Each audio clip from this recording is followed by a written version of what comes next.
From Somerset High School. This evening's Laurel Highlands Athletic Conference varsity football matchup features the home team. The Somerset Eagles bring a 2-2 record into the game this evening, and it's homecoming here at Somerset. Big crowd expected this evening. The band for Somerset's going to take the field. Lots of good stuff happening tonight. And, of course, our visitors, our McCort Carroll Crushers, bring a 4-0 record into the game. Bringing you this evening's action, yours truly, Ralph DeMarco, along with Darren Butchko. And Darren is also doubling tonight as the stream producer. And, of course, Sunshine Jill will be joining us with this evening's weather. It's the Dream Team, the Stream Team. Darren, welcome to the Dream, brother. Hey, thanks for having me, Ralph. It's great to be here on another homecoming. We get to experience homecoming this week and next week. Oh, that'll be, and we'll talk about homecoming against Johnstown next week later in the in the show, but we want to give a shout out to our good friend Jeannie Feathers. We love you and we miss you, and of course our good friend Mary Luna. We want to give her a shout out. And now we're going to go to the Coach's Corner with McCort Carroll head coach Tom Smith. Welcome to this week's Coach's Corners. With me is once again Crusher head coach Tom Smith. Great to see you, Coach. Hi, Jeannie. Thanks for having me on today. Appreciate it. Wow, what a game last week, huh? Your Crushers were up against a solid Richland Rams team and came out victorious. What are your thoughts? What are your takeaways from that matchup going into this week? Yeah, they're a very good football team, and we're starting to think we're a pretty good football team as well in terms of being able to compete in this league with the best teams. That's been our goal all along. And one of my takeaways is, Gene, on that first drive of the game when we went down, we went 3 and out, right? Yes. And then they got down to inside our 10-yard line. Our kids were battling. They bunkered down and they fought hard, and we ended up getting a pick. And I think that flipped the game early. Mm-hmm. And our kids, they believe in themselves. And, I think that just added to that at that time. I think that was very important for us to stop them, get the ball, and then go down and score. Mm-hmm. Absolutely. So I think that's a big takeaway for me as their coach, because that shows me they believe in themselves. And they can flip a game at any second. And I think at that point in the game, that early, that gave them the confidence and the strength to know that they could hang with this team and beat them. Well, I from watching them throughout so far this season with a 4-0 record, I see the defensive and offensive lines are game changers for us. I mean, they're really forcing plays that you wouldn't think. Yeah, that's in all honesty, that's the reason why we're 4-0 is because of the play of those people up front. The offensive and defensive line have been winning us games. We have some great skill players as well. For sure. But it starts there. That's right. And if you can build out from there and maintain that line of scrimmage and own the line of scrimmage, you're going to win your fair share of football games. You got to give those skill players the time to make the skills. Well, you got to give the quarterback the time to get the ball out. That's right. And you got to own the line of scrimmage when you want to run the football. And right now we have a number of kids, and a couple of them young ones, because we've been plugging some younger kids in on that offensive line, and they've rised up to the challenges that we put before them. And so far they played very solid. We still have a ways to go and some more things we need to do there to get better. But right now they're playing at a pretty good level. Good. The Point Stadium was packed last week with a very loud crowd. Crusher Kingdom was on fire in the stands. How does that energize the team? Yeah, in all honesty, Gene, in all my years of being associated or playing games in there, coming in from being in other programs, I've never seen it like that. I've never seen the stadium in such a frenzy at times during the game.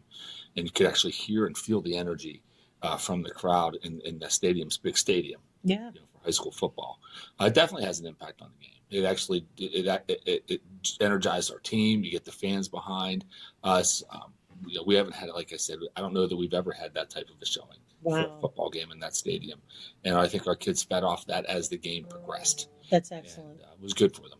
Well, tonight the Crushers are taking on the Somerset Golden Eagles here in Somerset.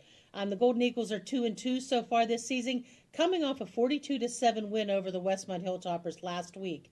What are your keys for tonight's game? Yeah, they're 2-2 on a 2-game winning streak. Yeah. And I think that they've greatly improved from week 1 to week 4. They do some good things. This quarterback is, in my opinion, one of the best that we've faced so far this year.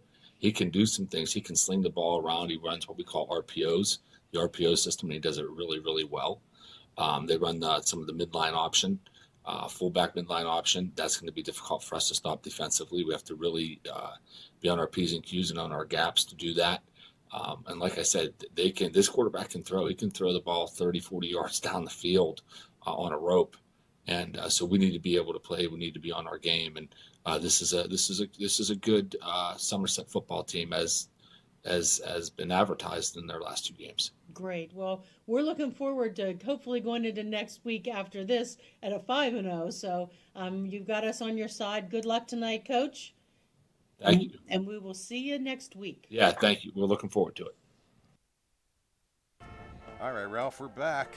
Hey, we're back on the Crusher Sports Network, and we do want to mention to our fans this evening that normally on the road we only do audio, but we picked up some new equipment, and this evening we're going to try audio and video on the road. Just bear with us in case we run into any problems, but we want you to hear it and see it as well.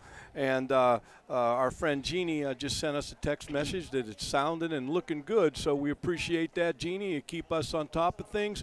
And right now, we're going to take a time out for a message of the Friends of the Crusher Sports Network.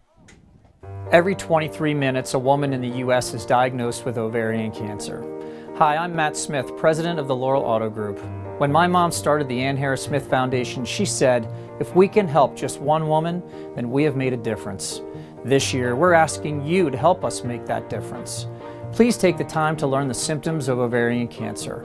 Go to ovariancancerpledge.com today. Learn the symptoms, spread the word, and take the pledge.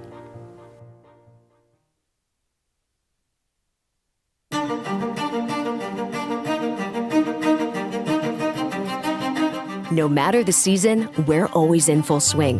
When it comes to cutting-edge orthopedics and sports medicine, Conema Health System is your winning team. This all-star team is scrubbed and ready all year round. Whether you're sidelined by a sports injury, undergoing surgery, or dealing with a traumatic injury, Conema's team will get you back in the game. From life-saving trauma care to advanced orthopedic procedures, we're here to get you back to your best, no matter what life throws your way. Our MVPs, our surgeons, performing at their peak when every second counts. And our playmakers, those who make the valuable assists, our practitioners, our nurses, and our staff, ensuring you get the best care and stay on track toward your optimal recovery. When your health and mobility are on the line, we provide championship-level care because your health is our victory. And we're back, Ralph. We're back with the Dream Team, the Stream Team. We want to give a little shout out here. Want to give a shout out to Coach Santoro's new granddaughter, Rosie Nadine Kinney, and also to his wife, Andrea. She's in Pittsburgh with Rosie, along with the stepson, Daniel, and daughter-in-law, Riley. And I got a beautiful picture of this beautiful baby. And God bless and congratulations with that granddaughter, Rosie Nadine Kinney. And with that, that takes us to none other than tonight's weather with Sunshine Jill. I think we should start doing a drum roll. Yeah, there we go. There we go. All right. There we go. Well, tonight we actually have a really nice evening. Right now it's 73 degrees, but we may get some rain within the hour from what my weather station is telling me in my ear. So we have to be prepared for anything tonight. So but right now it's a nice evening. So you're saying that? So you're saying it's going to be sunny, rain, cloudy, snow, all of it? Well, not snow. Okay, I'm just checking with you. Not yet. Not yet. A little too far. But we might get some rain tonight, but we might not. So right now it's looking pretty good. So Sunshine Jill, how was the trip over? You know what? It wasn't too bad. We were in a little bit of a hurry. Mr. Fowl had some stuff to do, so we were a little behind. But we got here in time. Got stuck in a little bit of traffic, but we made it. Well, so we're ready to go. Sunshine Jill, we're so happy that you made it. Yeah, and me too. I'm hoping that you can come back at halftime because we'll get your thoughts for the second half, okay? Yeah, I'll be sure to think of some good ideas. So there's Sunshine Jill, and she's saying it might not have been a bad idea to bring your umbrella, but let's hope that doesn't happen. Let's hope. Let's go Crushers. Come on, boys. Beautiful night so far. All right. The Somerset Band just did an amazing job with the national anthem, and very impressed with that. And with all that being said, we want to give some shout-outs to those who protect and serve, our military, first responders, law enforcement, team doctors and trainers, all the people who help keep us safe and healthy each and every day. And now we want to go to the keys to the game with Coach Urban from Somerset. Obviously, he started out with turnovers. Want to win the turnover battle. Find a way to handle McCourt's physicality. They need to sustain drives and use much of the clock as possible, shorten the game. They need to be fundamentally sound and tackle well and keep the ball in front of them defensively. And there are the keys to the game from Coach Jeff Urban from Somerset. We do want to thank Coach Urban and Scott Close, the athletic director here at Somerset, for helping us out here this evening. And what we're going to do now is we're going to have Mr. Butchko read the sportsmanship prayer. Then we're going to talk about our keys to the game. Strong and faithful God, the giver of fullness of life, as we come together for this contest, we ask that you bless these athletes, coaches, officials, and all gathered here.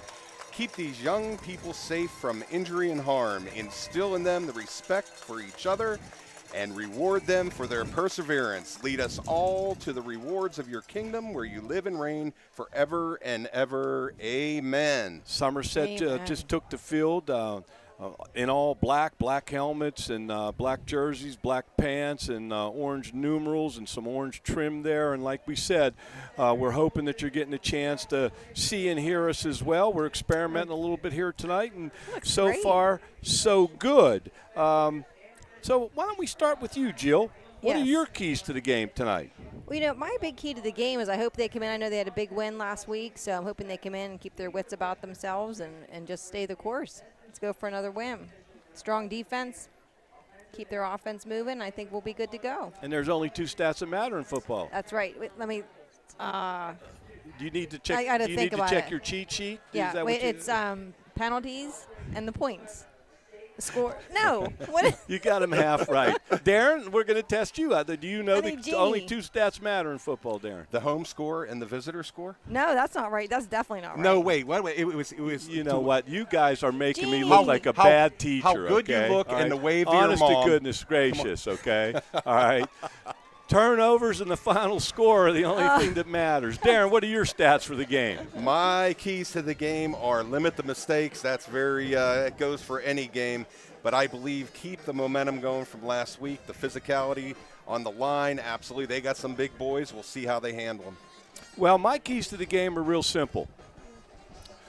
High school football teams make most of their progress early in the season, between the first and second game, the second and third game, third and fourth game. And our football team has shown tremendous amount of improvement, and I don't want us to regress tonight. My key to the game is play like you played last week. Okay, just keep steady Eddie. And Somerset's going to be a formidable opponent. They've won 2 in a row, but let's play the way we've been playing. Let's not regress, and that's Ralph's keys to the game. And the Crushers took the field. They're down in the corner, saying a little prayer there, and they got their gold helmets, white jerseys, blue numerals, gold pants, and there you have it. Hey, by the way, do you know how the Crushers are ranked in the state? I looked at 3 different polls. The Crushers are in all 3 of the polls in the state in AA football. I want to say that I saw somewhere that they were number 7 now in the state. Is that true? That's one of them. Okay. Jill, take a shot at it. I would say what rank we are? Yeah. I'm going to go with 3. Well, I've looked at 3 different ones. One in the west, one in the central part of the state, one in the east. We're ranked 5, 7, and 10, depending on which one you look at. But we're ranked in the state by everybody, so we'll take it. That's okay? 7. That's 7. That averages out, right? You know what? Yeah, you were right there. I was right. First time you've been right on the stream, Darren. Don't tell my wife. Don't tell my wife, please. We'll keep it among ourselves. Okay. I do have to say, Ralph, though, you do a pretty good job explaining the uniforms. What's that? Your style. You have a good job explaining the Well, uniforms. it's easy to see colors sometimes. Hey, Darren, with all that being said, we just talked about, with the state and everything. Here's the District 6 standings going into the game. How about going through those first 8 teams there? Absolutely. Bishop McCort, we are 6-4. Marion Center 6-4. Cambria Heights 6-3. Richland 6-3. River Valley 6-3. Whoop, let me go back here. Start again. Bishop McCort was we're 4-0. Marion Center's 4-0. I'm reading the wrong numbers, Ralph. Cambria Heights 3-1, Richland 3-1, River Valley 3-1, Mount Union 3-1, Bellwood Annis 2-2, Central Cambria 2-2, and United 2-2. Well, there you have it. The Crushers this evening we're playing Somerset. They're a AAA team, and Somerset plays in the state tournament. District 5, District 8, and District 9 bring their AAA teams together, and that's how Somerset plays. They don't actually play District 5 AAA because they don't have enough AAA teams, so they define those 3 districts to get those teams together. Now we're having the toss of the coin, and Father Crookston always eavesdrops for us. And Jeannie just sent a text, Jill, turnovers in the scoreboard, okay? But Father Crookston sent us, and here's what happened.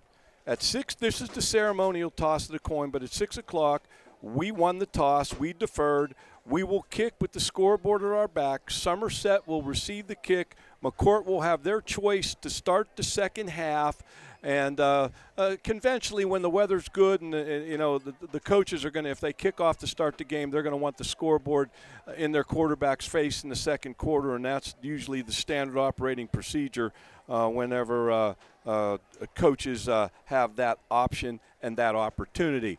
Darren, while we got a chance here, the Laurel Highlands Athletic Conference standings, I think they're accurate, but just so everybody knows, they're not always totally accurate. How about just going through each section? There's 2 East and there's 2 West. Yes, you got East 1 with Huntington in first, Bishop Guilfoyle, Bellwood Annis, Tyrone, and Central High School.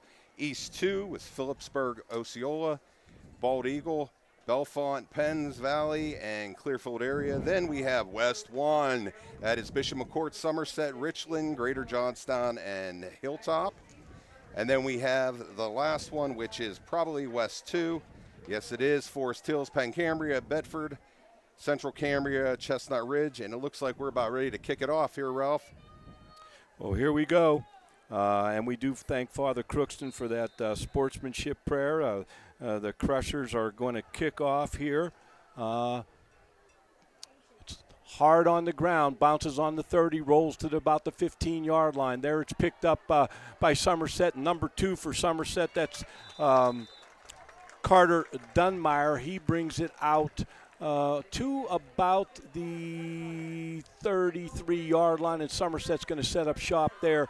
1st and 10 from their own 33-yard line. The Crusher defensively, the Crushers, it's Fetzko, Rodriguez, Rozier, D'Elia, Stevens, Gordon, Bainey, Gallucci, Spontak, Dressick, and Page defensively for the Crushers. For Somerset on offense, Colt Hagens is the quarterback, Drew Miller, Camden Corner, Carter Dunmeyer, Maverick Swank, Deacon Sherbine, Jacob Hostetler, Callan Hagens, Landon Butterball, Xander Hauser, and Sam Cardenas. And Somerset opens up auspiciously. Football is fumbled. They get on it. They lose about 5, and it's going to be a good 2nd and 15 for Somerset. As we're trying to do audio and video here tonight, I don't have to necessarily paint the picture for you as much. If anybody's having trouble seeing it, text us, let us know so we can make the proper adjustments. Hey, Ralph, I think we're going to get a good dose of Mr. Hagens here. He's got about averaging almost 30 yards a game. I think that was him trying to run that one. Back to pass, run a little slant route, little hook and lateral. Wow, what a great play by Somerset.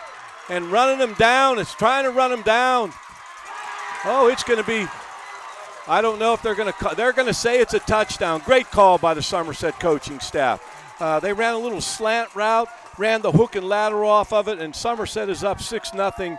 You got to give their coaching staff credit on that call. That was an amazing call, Darren. That was an incredible little hook and lateral. That was fantastic. Well executed. Showed some speed too, Ralph. And going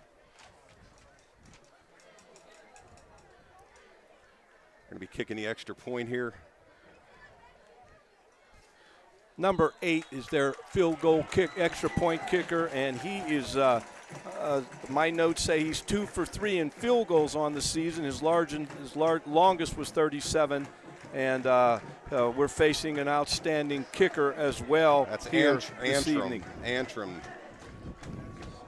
Yeah, he's. It looks like he is pretty much almost 100% there on his point after attempts. Not very many attempts, though. That's the thing.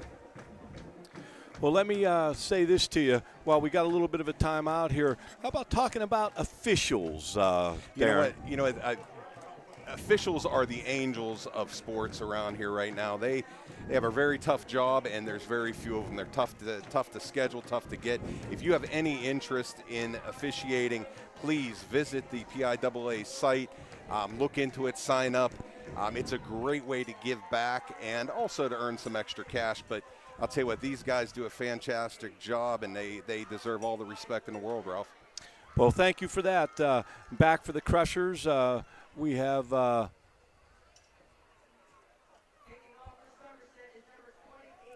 like Spontak's back there. Yeah, Spontak is back there along with, I believe that's number 7. That would be Ferguson. Not Ferguson. What am I thinking? And we bring it up over the 33-yard line. Faribault, number 7. There you go. Sorry about that, Mr. Faribault. Nice return, though. Crushers are going to set up shop on their 33-yard line, and the Crusher offense is Fetzko, Rodriguez, Hildebrand, Rozier, Taylor, Dressick, Page, Spontak, D'Elia, and Bainey. And Coach Price and I talked, and he said, Somerset is always physically big, and we can't let him be in the game early. And Coach Price wants to come out and get after him as much as he possibly can. Little pass out in the flat to D'Elia. He picks up about 3 or 4 yards. Going back to that conversation with Coach Price, they're moving some players around, and he said that the team's working very hard, and is happy with the progress, but he's always still looking for progress. So we thank Coach for those words on the game. So it's 2nd down and 8 for the Crushers. Would run up the middle. They hand it off to D'Elia up the middle, and he brings it out to the 50-yard line. Nice pickup. Offensive line controlling the line of scrimmage on that play. And, offensively and defensively in the offensive and defensive lines last week, Darren, we really controlled the football game against Richland. Sure and, Somerset, surprised us with a great hook and lateral call. They're up 7-0, but now the Crushers trying to get down here, get a score, and tie this thing up if they can. Yeah. So 1st and 10 for the Crushers on the 50-yard line. Little toss to Gallucci going right to left, 50, 40, Gallucci 30, and Gallucci's taken out of bounds on about the 23-yard line of Somerset. Big first down for the Crushers there.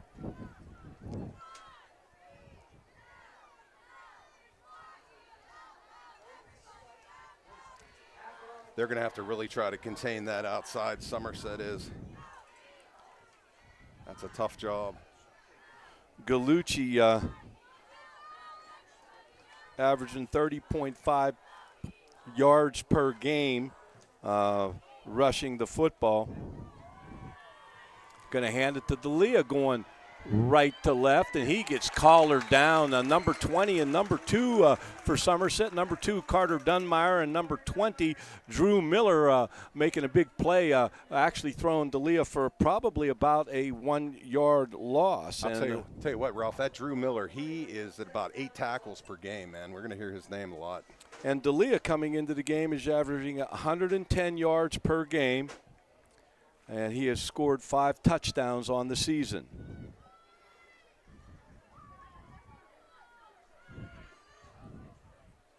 In the gun, Bainey finds Spontak in the flat. Spontak takes it inside the 15-yard line. I think they're going to spot it at the 14-yard line there, Coach. And we do want to let you know that the Tribune Democrat pickers, they picked the Crushers across the board tonight, 7-0. We also want to give thank yous to Tom Smith, our Bishop McCort crew, Tom Smith, Jill Berkebile, Tim Hornick, Rich Price, Dan Santoro, Chris Fowl, Erica Stripmatter, and Jeannie Feathers. And the Crushers knocking on the door.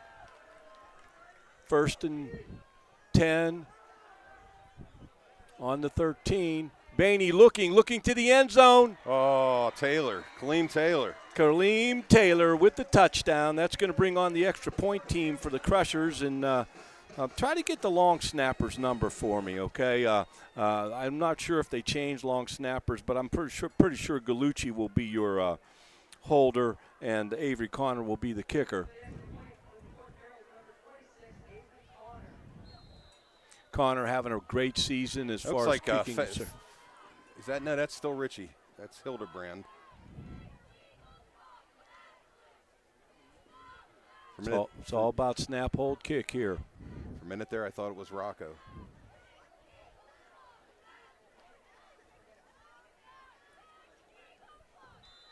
That's good.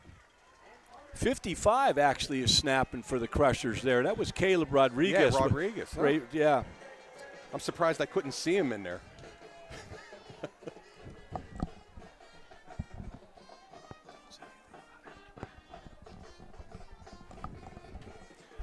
All right, here we go. It's all tied up, 7-7, 8 minutes and 37 seconds left in the first quarter. How about we take a timeout for Friends of the Crusher Sports Network? Sounds good. At the Laurel Auto Group, we're proud to give you more with the Laurel Advantage. Every new and pre-owned vehicle comes with our complimentary lifetime powertrain protection, windshield repair, paintless dent repair, key fob coverage, and now road hazard tire repair. Potholes, nails, unexpected blowouts, we've got you covered. More convenience, more coverage, more reasons to choose the Laurel Auto Group. Visit us at any one of our 7 locations or at laurelautogroup.com. And we're back, Ralph. Back on the CSN. Avery Connor on the season is 2 for 3 with in field goals. And as far as kicking extra points, I'm trying to find that stat. I thought it would definitely be right here in front of me. And we've got Avery Connor, I believe, as far as extra points are concerned. Little squib. Picked up by number 12 or 10. That's Stevens. Brings it back about 7 yards.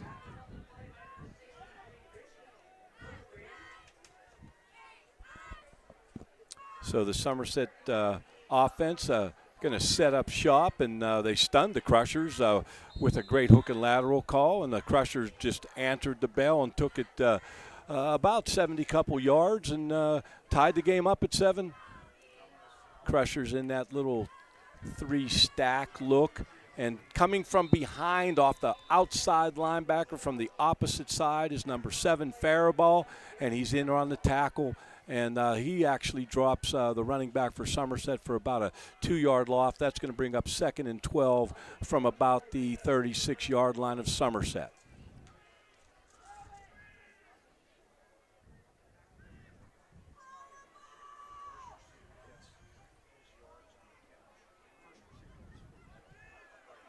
Crusher cheerleaders and a band providing some support over there on that visitor side, and we thank our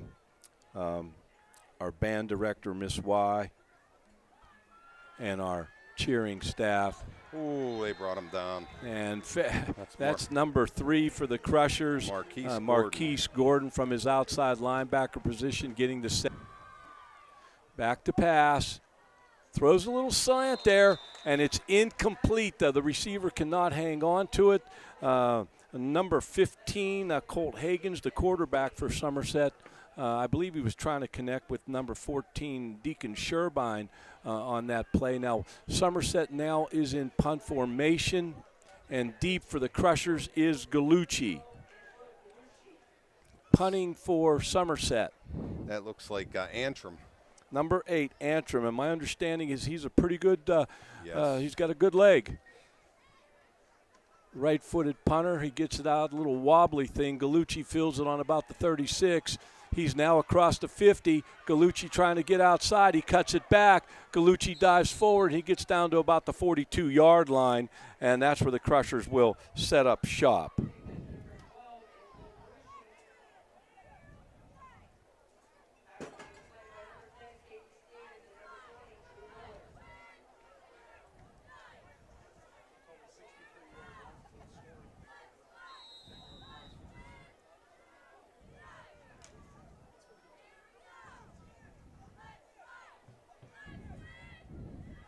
So the Crushers are going to set up shop on the Somerset 42-yard line.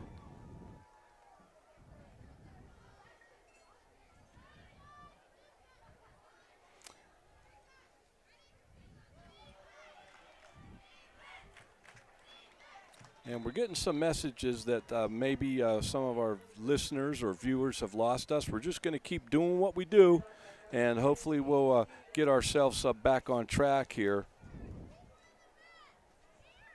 Somerset setting up shop defensively. The Somerset defense, Bullhar, Mostaller, Hagens, Hauser, Miller, Stevens, McNabb, Swank, Sherbine, Dunmeyer, and Reese are the starting defense for Somerset.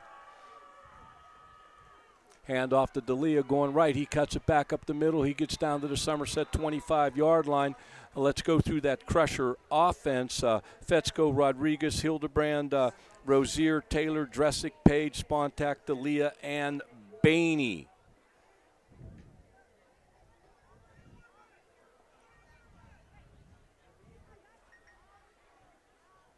First and 10 on the Somerset 26-yard line.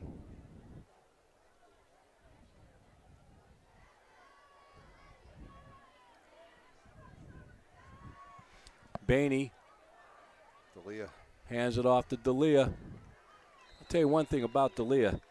He knows how to finish off a run. He doesn't go down easy. No, he doesn't. Runs a little angry. Outstanding crowd here. A lot of Somerset people showed up. A fair amount of McCort people made the trip down 219. Beautiful evening for football. Bainey hands it off again to D'Elia up the guts.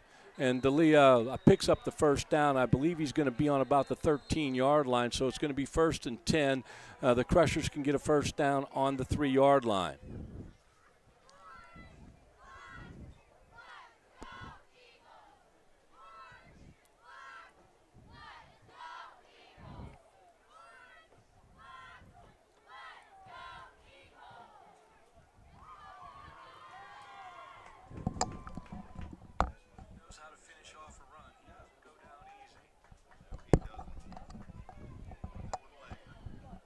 Well, the lights are on in the press box now. I can actually see what's happening.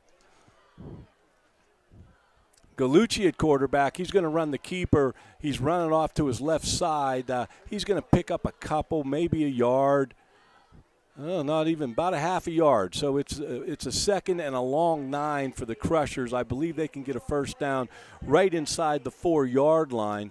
4:25, 4:24. The clock is moving here in the first quarter.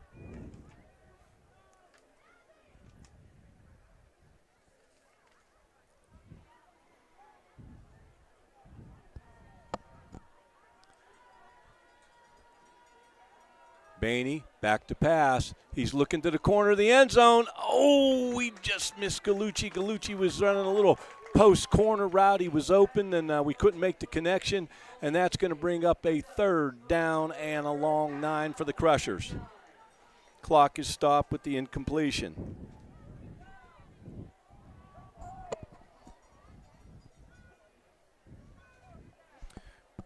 Crushers and Somerset, they both do not huddle. They look to the sidelines. They look to their wristbands, and now we're ready to rock and roll. Crushers have a 3rd and 9 to get a first down. They find, that's number 5 for Bishop McCort. That's Nick Dressick. They ran D'Elia into the flat. They ran Dressick on a little slant route underneath that. He came wide open. He rolls into the end zone. It's Bishop McCort 13, Somerset 7, and now we're going to set up to kick the extra point here. I want to get the number on that long snapper. We want to try to nail that down. Gallucci will be your holder. Your kicker will be Avery Connor, having an outstanding year.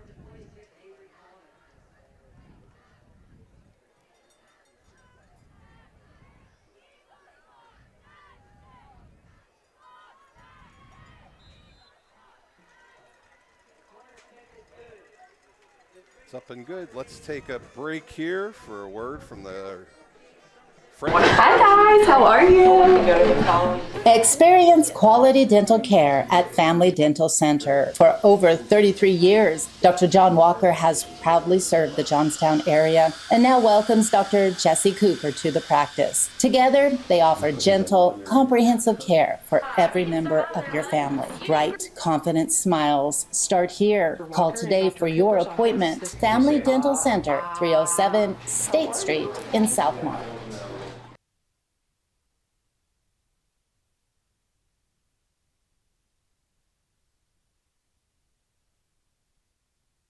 And we're back with 3:55 here left in the first quarter. We have our Crushers 14 and the Somerset Eagles 7.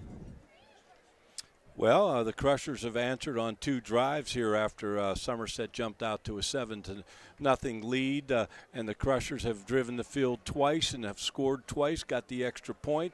Bishop McCort, Carroll Crushers 14, the Somerset Eagles 7. 3 minutes and 55 seconds left in the first quarter. Connor's going to set it up to kick off. Deep for Somerset are Carter Dunmeyer and Drew Miller.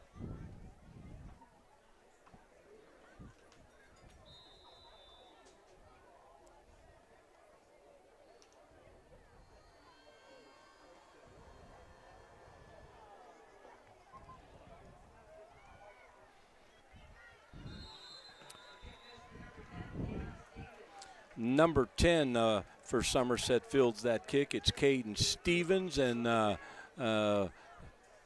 Somerset's going to set up shop right outside their 30-yard line, and they're going to have a 1st and 10. And Darren, been an interesting first quarter so far.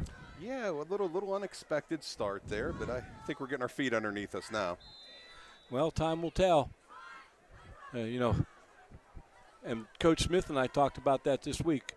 We were down here a few years ago, and on paper we were the better team, and Somerset took it to the Crushers that night, and we don't want that to happen here this evening. Back to pass, looking into the flat. Spontak gets a great job defensively, but I'm going to wonder if we have rushing the passer on Faribault, number 7.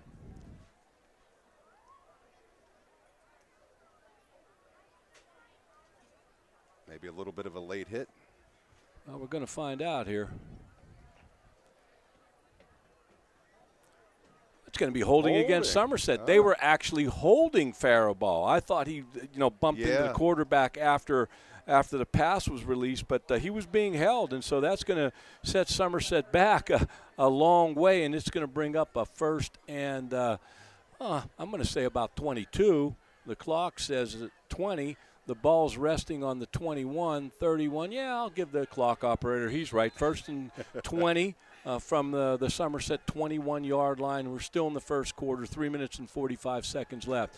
Back to pass. It's under pressure. Who's after him? The ball's loose. Oh, my goodness gracious. Okay.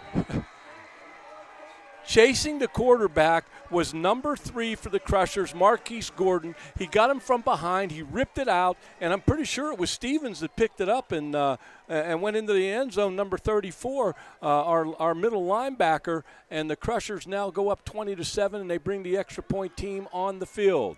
Gallucci will be your holder. That was incredible effort by Marquise. My goodness. And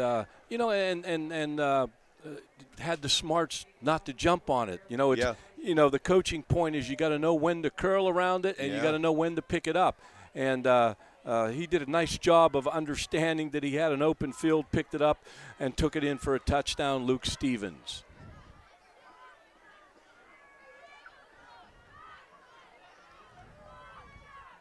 Snap, hold, kick. It's down. 21, Bishop McCort. Your McCort Carroll Crushers 21 and the Eagles 7. We're going to take a timeout for a break from the Friends of the Crusher Sports Network. At Allegheny Orthodontic Associates, your smile is our passion and your comfort is our priority. With a patient-centered approach and a history of making healthy, confident smiles, we'll give you the best smile yet. Our friendly, experienced staff is here to walk you through your treatment so that you have the confidence to be excited about the process and the outcome of the work that we do for you. Whether you're here for a first consultation or specialized treatments, we tailor a plan to fit your needs on your schedule. And we're back here on the Crusher Sports Network with about 3:35 left. It's 7-21. Your Crushers getting ready for the kickoff. I'm going to go back to that effort by Gordon. Boy, he almost got him the first time, turned around, didn't give up, came back up and stripped the ball. It was amazing. And, you know, we talked at the top of the show. You got to play like you played last week, okay? And after that opening touchdown by Somerset, they've had 3 drives and taken it in for a score, and they're picking up kind of where they left off last week.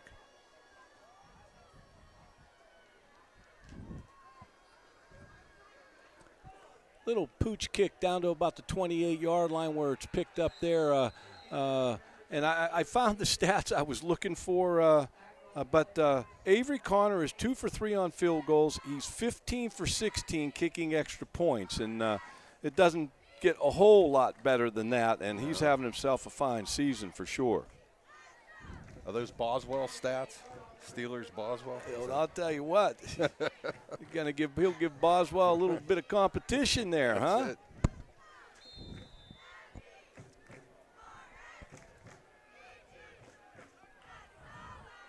The Crusher defense setting up, Somerset taking over on their about their 36-yard line. They're going to run the option to the right, to their right. The defense is left, and the pitch man got it and picked up a couple of yards. You always got to look for that halfback pass off of that play right there, Darren. Yeah, he's brought down by Spontak and Faribaugh. Or Page, sorry.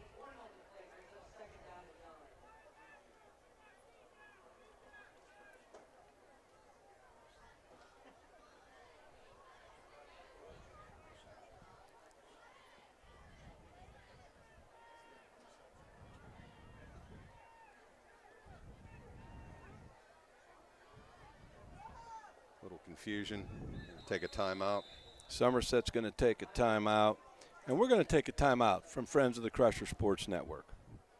Here at the 5th Local Ale House and Eatery, we're proud to support Bishop McCort Catholic High School athletics. From football and basketball to baseball and every sport in between, we're cheering on the Crushers this season and beyond. Stop by the 5th for great food, craft beers, cocktails, and a welcoming atmosphere, perfect for friends and family. From our house to yours, the 5th Local Ale House and Eatery wishes the Bishop McCort Crushers a successful season. Go Crushers! And we're back here on the Somerset homecoming night. Got the Crushers up 21-7. About 2:46 left in the quarter.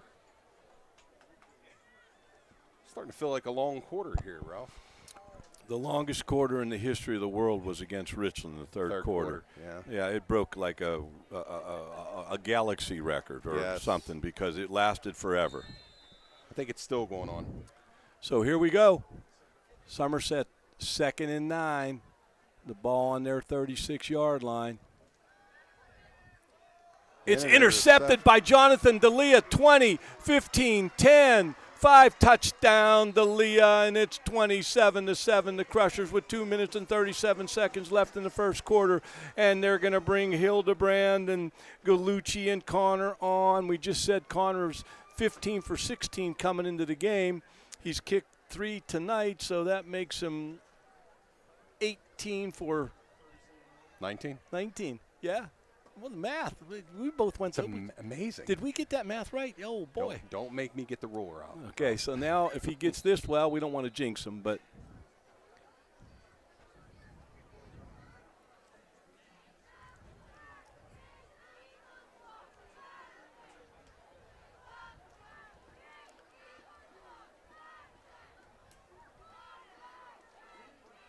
He puts it down. Perfect 4 for 4 for the night, 19 for 20 on the seasons. And we're going to take another break from Friends of the Crusher Sports Network. Did you know that a single program has the potential to transform the way Bishop McCort Catholic Academy is funded? The Educational Improvement Tax Credit, or EITC program, was designed to give people like you a powerful way to redirect the taxes you already owe into scholarships for our local students. We all have to pay taxes. Let us help you turn yours into something extraordinary. It's simple, it's easy, and it's impactful. Sign up today to turn your tax dollars into scholarships by visiting Redefine's website at www.redefiningeducation.org. And we're back with 2:37 left in the first quarter, 28-7, your Crushers. 2 defensive touchdowns here this evening. That's big in the scheme of things. That quieted the Somerset crowd, and there's a heck of a crowd here tonight. Oh, my, there is. Yes, big crowd, and a lot of McCort people made the trip down 219, and Carroll fans as well. So those McCort Carroll Crusher fans, the band cranking it up, the cheerleaders, everybody's pumped up, and the Crushers are putting a dent in this one for sure. This is definitely a packed stadium. So Avery Connor is going to tee it up for the Crushers, right-footed kicker.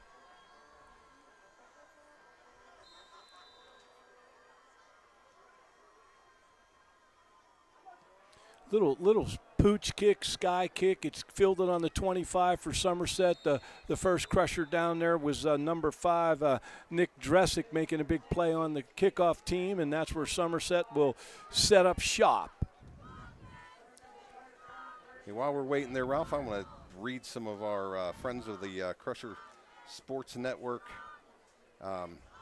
Go for it, my friend. If I could find the list. And if you don't find it, don't worry about it. Yeah, We'll figure it out along the way. We'll get it. We'll get it another time. Oh, there it is. Ameriserve Financial, Family Dental Center, Laurel Auto Group, Ann Harris Smith Foundation, HF Lens, and Allegheny Orthodontics. Okay, we still got time. Keep track where Martella's Pharmacy, Redefined Advisors, and McEnany Brothers. And keep an eye on where you left off so you can pick up the next time. Oh, Jeannie didn't leave me a highlighter. There's a little pass, little halfback pass. Oh, my goodness gracious. They dropped that. What a great call by the Somerset coaching staff, running the halfback pass. The receiver's wide open, and he can't make the catch. And the Crushers dodged one there for sure, folks. Got a little bit of lucky there. I guess we'd rather be lucky than good in that situation. Hey, Crusher fans, we're still in the first quarter of the McCort Carroll Crushers 28. The Somerset Eagles 7, 2 minutes and 26 seconds left in this first quarter. Somerset has now 2nd and 10 from their 30-yard line, and we got to wake up a little bit. Can't let those receivers get behind us. Can't jump on the running plays if you're playing pass defense. Now they're going deep down the right side. Bainey, oh, great, the great play by number 12 for Somerset, that Garrett Reese. He reached his hand in there and kept Bainey from making that interception, and actually that was a big play by the receiver for Somerset. You know, I have to apologize here. I'm there's so many buttons. Too many buttons, man. Too many buttons. It's your first night trying to do both of them. I don't know. We'll have to check that report card in the morning. I could barely walk and chew gum, little. Well, don't tell anybody that, because we'll write it on the report card that you can't walk and chew gum at the same time. I'll work on it. All right, you work on it. 3rd and 10, the ball on the Somerset 30-yard line. Going to throw that pass out to the wide receiver, but number 24, Spontax, having none of that. The receiver for Somerset, number 10, Caden Stevens. And now Somerset is going to send their punt team on the field. It's 4th and 15. The ball on their 25-yard line. We got Gallucci going deep. And the punter for Somerset, maybe if you can find, I don't know if you have any stats on him or not. I do. Let's take a look at this here. The punts. Antrim, he is averaging 40.5 yards per punt. That's pretty darn good in high school football. Yes, it is, sir. There's the snap. Crusher's bringing the heat. He gets it off. It's a wobbly one. Gallucci lets it roll, and it's going to roll inside the 20-yard line, and Gallucci's, he knows. He knows he should have got that one on the bounce, gave up about 10 yards there, and they're going to spot the ball on the Crusher 17-yard line. Let's take a break for friends from the Crusher Sports Network.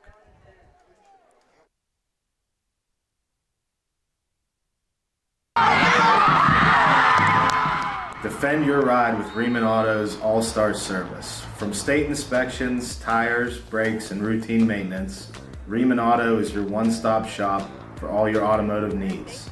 Riemann's highly trained mechanics will have you on the road and running safely. Score a winning drive with the top-notch maintenance and repair service. Riemann Auto wishes the Crushers all the best for a successful season. And we're back here. Bishop McCort snapping the football, going deep to Gallucci, but it's intercepted.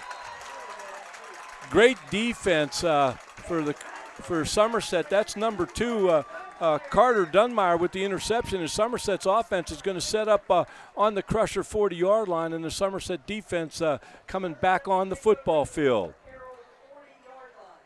Ralph, while we're switching over here, I'm going to read some more of our corporate sponsors. We have WJC-TV, Paris Financial, The Haven, First Summit Bank, Nico's Restaurant, Sunseekers Tanning, Game Day Apparel, McElwain Bus and Charter, Thomas Buick GMC. And Somerset's going to take over 1st and 10 on the Crusher 40-yard line. He fakes the handoff, throws the football. Number 15, the quarterback for Somerset, Colton Hagens, just throws it away. There was nobody open, and that's going to bring up 2nd and 10, and the clock is still stopped. 1 minute and 47 seconds left in the first quarter. The McCort Carroll Crushers 28, the Eagles 7.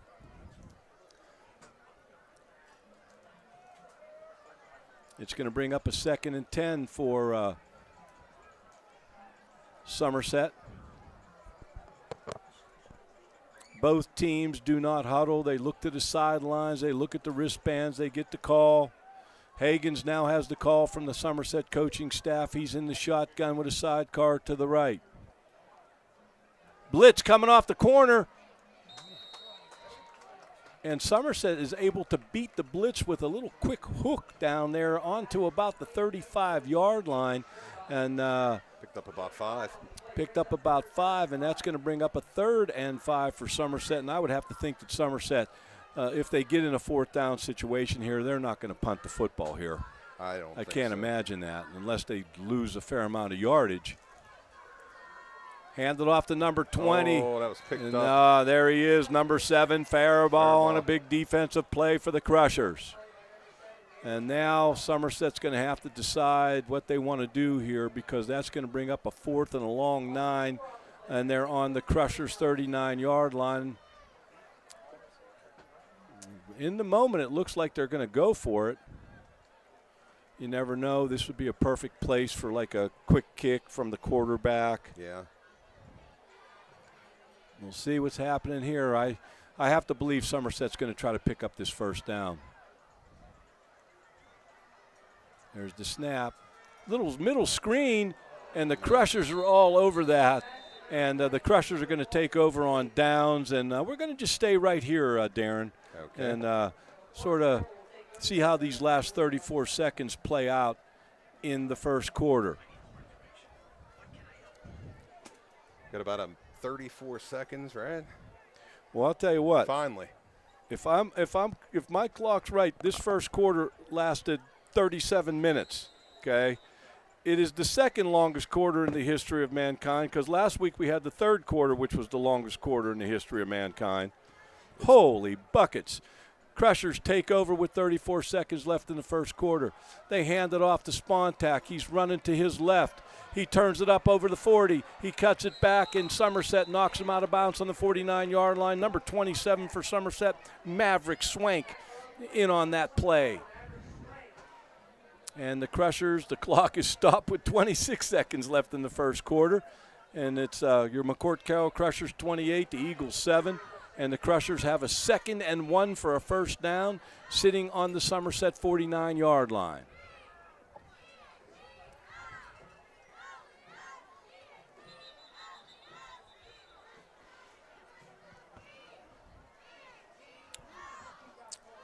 They got to move the sticks. So they called it a first down then? Yes. Okay. See, I didn't see that, and I don't think the stick crew knew that it was a first down, but then they moved them. 1st and 10 for the Crushers on the Somerset 49-yard line. 15, 14, 13 seconds left in the first quarter. Somerset looked like they were going to blitz, but they backed off, and now they gave it to Gallucci on the jet sweep, going right to left, and a great defensive play for Somerset. Try to get that number. Drew Miller. Drew Miller for Somerset on that tackle, actually keeping the Crushers from gaining nothing, and that's going to be the break between the first and second quarter. Crushers 28, Eagles 7. We're going to take a break from friends of the Crusher Sports Network. At Mission Critical Solutions, we're not just about metal. We're about precision, innovation, and excellence. From welding and machining to custom fabrication, our expert team ensures every detail meets the highest standards. What truly sets us apart are our specialty services, expert project management, streamlined supply chain solutions, and rigorous quality engineering. Mission Critical Solutions, where exceptional metalwork meets unparalleled expertise. Transform your vision into reality. Contact us today. Well, Ralph, that first 12 minutes took about 40 minutes. Well, I hope all the other quarters don't take 40 minutes. I might have to set up shop and sleep up here tonight. I don't know. Tell you what, they're pretty productive, though, 28 points. Well, it's not often that you see 35 points scored in the first quarter of a high school football game, but we had that tonight. We're going to start the second quarter. The McCort Carroll Crushers 28, the Somerset Eagles 7. And the Crushers have a 1st and 10 on their own 49-yard line, and now Somerset's defense needs to dig in and keep the Crushers off the board. Bainey at quarterback.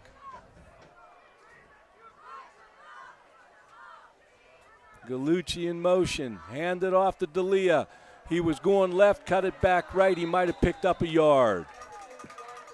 I'll bring it's going to be up 3rd down. 3rd down and 8 for the Crushers. The ball on the Somerset 49-yard line. And I didn't think it was, is it 2nd down, 3rd down?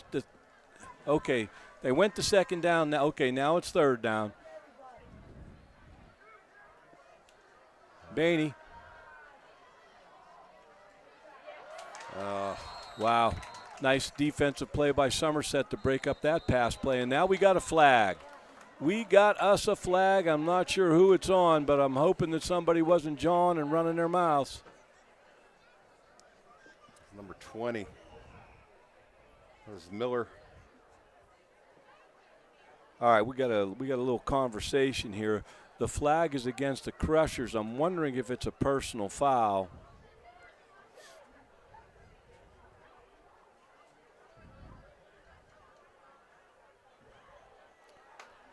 Personal foul against the Crushers. Somebody must have said something or pushed somebody or something, but those personal fouls, they knock your socks off, to put it as politely as I can. You got to stay away from those things. Those are those mistakes that, the Well, ones you personal fouls are like daggers. Yeah. I mean, like they march it off, and now we got 4th and half the nation, half the world to get to. 4th and 23 for a first down. The Crushers are going to punt the football. Bainey will be in punt formation, and I believe our long snapper will be number 63, Richie Hildebrand. Bainey, a right-footed punter.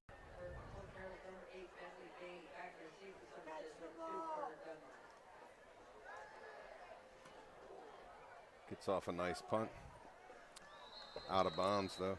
Bainey averaging 38.4 yards per punt, and I don't think he's going to get that average on that kick right there. That one's not one of his better ones. And Somerset's going to take over on their own 46-yard line.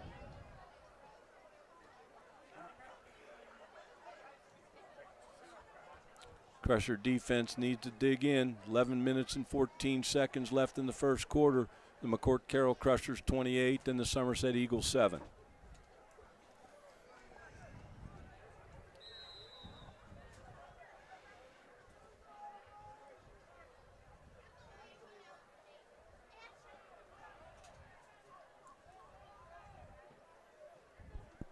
There's the snap.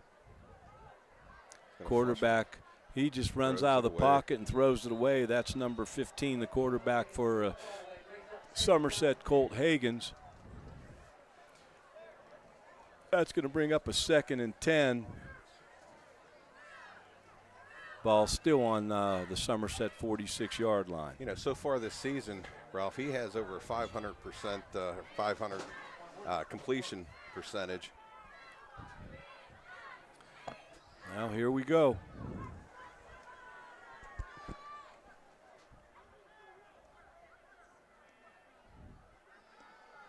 Hagen's back to pass. He's running to his left. He's looking for a receiver. To Crushers chasing him all over the place. D'Elia tries to knock the ball out as he's stepping out of bounds, but it rolls out of bounds, and Somerset hangs on to the football. And Somerset coach is thinking that D'Elia might have been too aggressive out of bounds, but I thought it was right as he was stepping out of bounds. So that's going to bring up a 3rd and 6 for Somerset. The ball resting on the 50-yard line. In the big scheme of things, big play here. We can get to hold them and punt the ball to us. We go down there and get a score. We can start putting this thing on the back burner, as they say.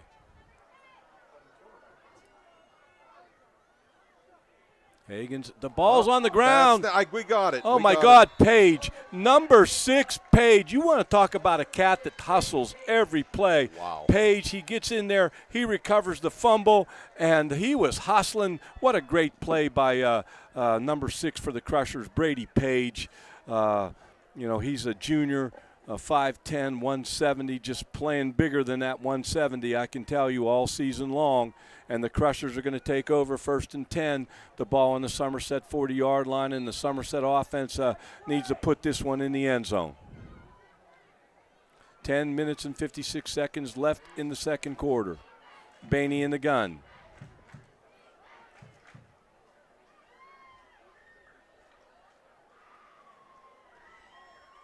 Hands it off to D'Elia, right up the guts. D'Elia tiptoeing through there, finding his way, and he takes it down over the 35-yard line of Somerset. Looks like they're going to spot it right on the 35-yard line, so it's going to be 2nd and 5 from the Somerset 35-yard line.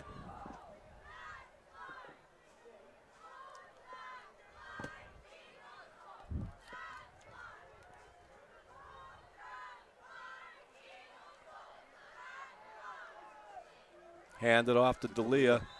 Fake it to Gallucci, going motion right to left and run the little counter in behind that. And D'Elia picks up about 4 yards. It's going to be 3rd and a short one. The ball on the Somerset 31-yard line.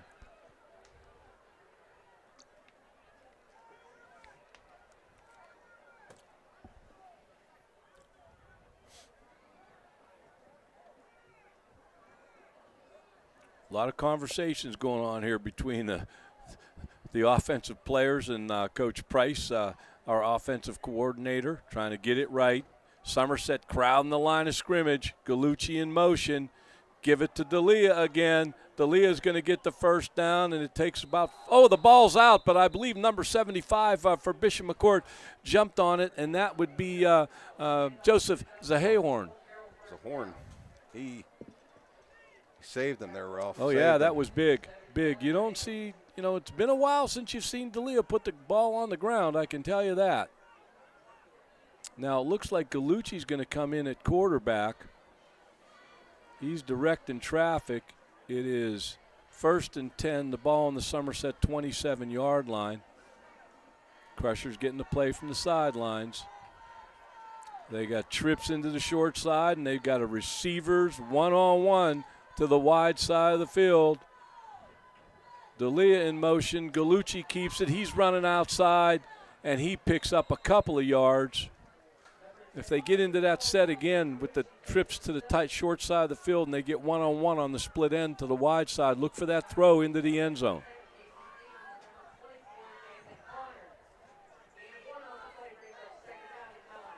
Second and 9 for the Crushers. The ball on the Somerset 26-yard line, 8 minutes and 39 seconds. The clock moving in the second quarter.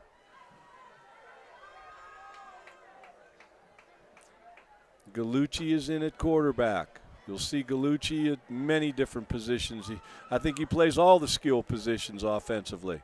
And Gallucci fakes it. He runs up the guts. Gallucci, 20, 15, 10, 5. Jeez. Touchdown, Crushers. Gallucci takes it in, and it is 34-7, Bishop McCort. And here comes the extra point team. And if our math is right, Connor is now 19 for 20 on extra points on the season. And we don't want to jinx him, but he's having himself a pretty darn good season. And you got to credit that long snapper, Hildebrand, and the holder, Gallucci. They're a part of the mechanisms.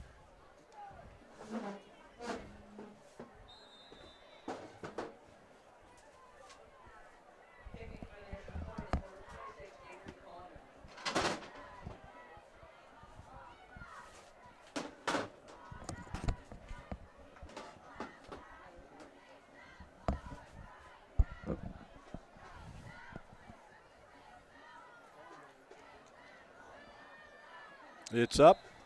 It's good. And Connor is now 20 for 21 on extra points on the season. And we're going to take a break from Friends of the Crusher Sports Network. Martella's family-owned pharmacy has been caring for you and about you since 1964. With 6 convenient locations, we're always here for you, providing personalized service that goes above and beyond. Martella's offers a wide range of services, from free prescription delivery to being the only regional pharmacy to offer Medipack, organizing your medications in easy-to-tear-off packets. Martella's, caring for you and about you since 1964. And we're back, Ralph. We're back on the Crusher Sports Network, the Dream Team, the Stream Team. And Bishop McCort extends their lead to 35-7 with 8 minutes and 16 seconds left before the half. And the Crusher kickoff team is on the field. Connor setting it up on the right hash, the right-footed kicker. Deep for Somerset will be number 20, Drew Miller, number 2, Carter Dunmire.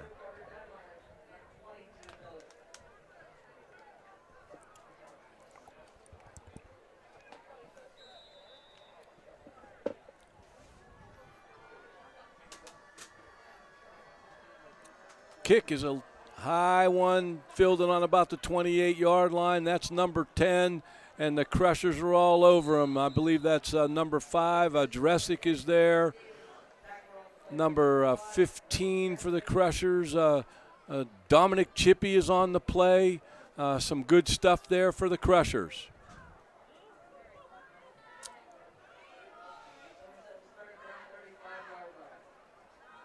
Somerset takes over 1st and 10 on their 35-yard line, trailing 35-7, 8 minutes and 9 seconds left before the half. Just going to let you know that our assistant to the principal, Chris Digger-Fowl, will be our halftime guest. We're going to talk about the start of the school year, and we're going to talk a little bit about homecoming next week. And Bishop McCort takes a timeout, and we're going to take a timeout for Friends of the Crusher Sports Network. Every 23 minutes, a woman in the U.S. is diagnosed with ovarian cancer. Hi, I'm Matt Smith, president of the Laurel Auto Group. When my mom started the Ann Harris Smith Foundation, she said, if we can help just one woman, then we have made a difference. This year, we're asking you to help us make that difference. Please take the time to learn the symptoms of ovarian cancer. Go to ovariancancerpledge.com today.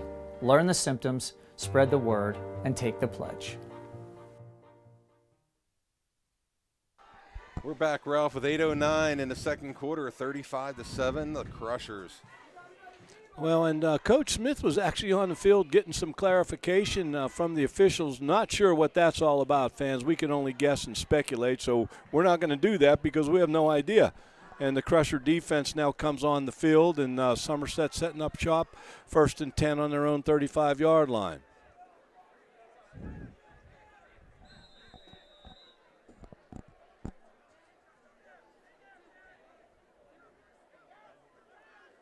Somerset hands it off. Running left. Not going down easy. The Somerset running back, that's number 20. That's Drew Miller. And he picks up, probably about a yard. Going to bring up, the way they're spotting it, it's going to be second and a long 8. And 7:43, the clock moving in the second quarter. Boy, Fetzko wrapped him up like a big bear. Run it up inside is again. number 20 again, but there's no going there. You got 34, Stevens. You got 59, Donnie Rozier. Number 74, Rocco Fetzko.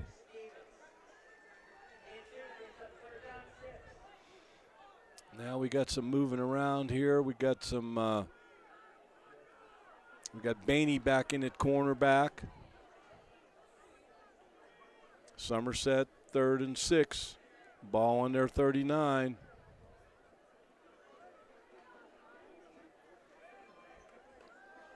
Oh. And the Crushers had a little X stunt out here on the defense's right, and Faribault went inside that X look and went clean into the backfield, threw the running back for a loss, and that's going to bring up 4th and 10 for Somerset. Their punter is number 8. That's Josiah Antrim, and he's one of the top-notch punters in the area.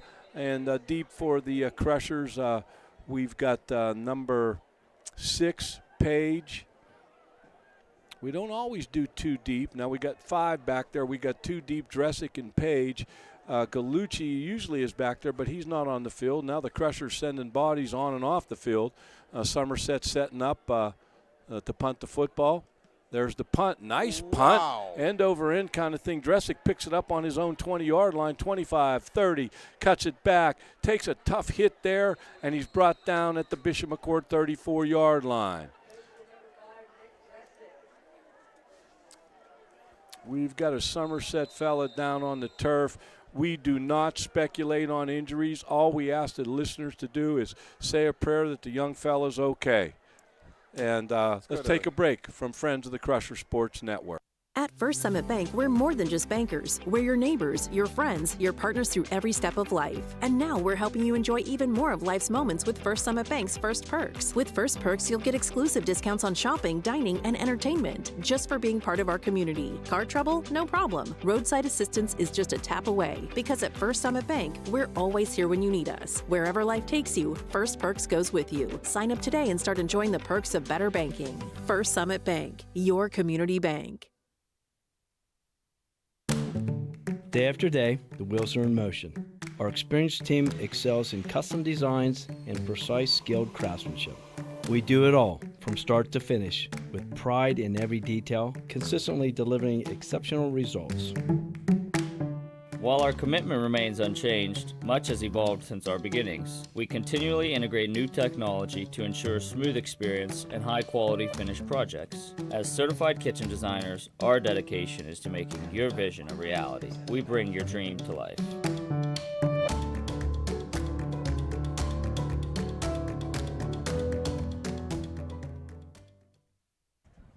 All right, we're back, young man. We're back on the CSN. The Somerset player was able to walk off the field. He did have a little bit of help, but he was walking a little ginger, but it looked to be okay. And like I said, we wish him all the best.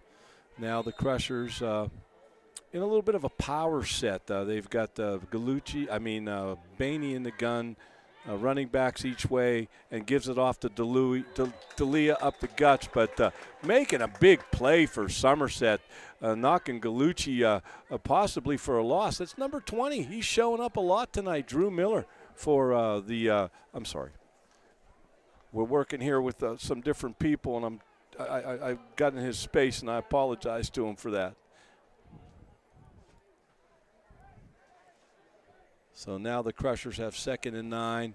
Old Miller, he's about 8 tackles a game. He's playing well tonight. Bainey Hands it off to Spontak. Spontak running outside to the left. Crosses he lost drops the the ball. football. He crossed he was just about to cross the 40-yard line, dropped the football, and now the Crushers have it on their own 38-yard line, and that's going to bring up 3rd down and 6 for the Crushers. A long 6, to be honest with you. Crusher offense running into some tough situations here.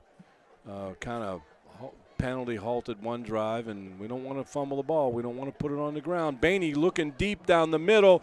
He's got number 1 for the Crushers, Kaleem Taylor, and Kaleem brings it in, and I believe he's down at about the 25-yard line. We're going to see where the officials spot this one. They're going to spot it on actually the Somerset 27-yard line. Nice throw by Bainey to make that happen. I was wondering when we'd see hear Kaleem's name get called here, his number get called. Last week, he came right out of the gate there in the first quarter. Was big for us. You know, Bainey on the season is 48 for 86, averaging 134 yards per game and has thrown for 6 touchdowns. So Bainey having himself a pretty solid season here. Hand it off to D'Elia. He was going left, cut it back right. He takes it inside the 20, down to about the 16 or 17-yard line. A lot of time on the clock. I believe, are they going to call first down here, or are they going to measure this thing? Now, the guy in the stick crew is saying it's a first down, and I believe the officials are going to bring the sticks out and measure it. You don't see that much anymore, do you, Ralph? You know, was I watching an NFL game where they actually were they're experimenting with the all electronics, like the eye, okay? And I don't know if they're going to do that permanently, if they're experimenting with it, but it may take the stick crew out of the game.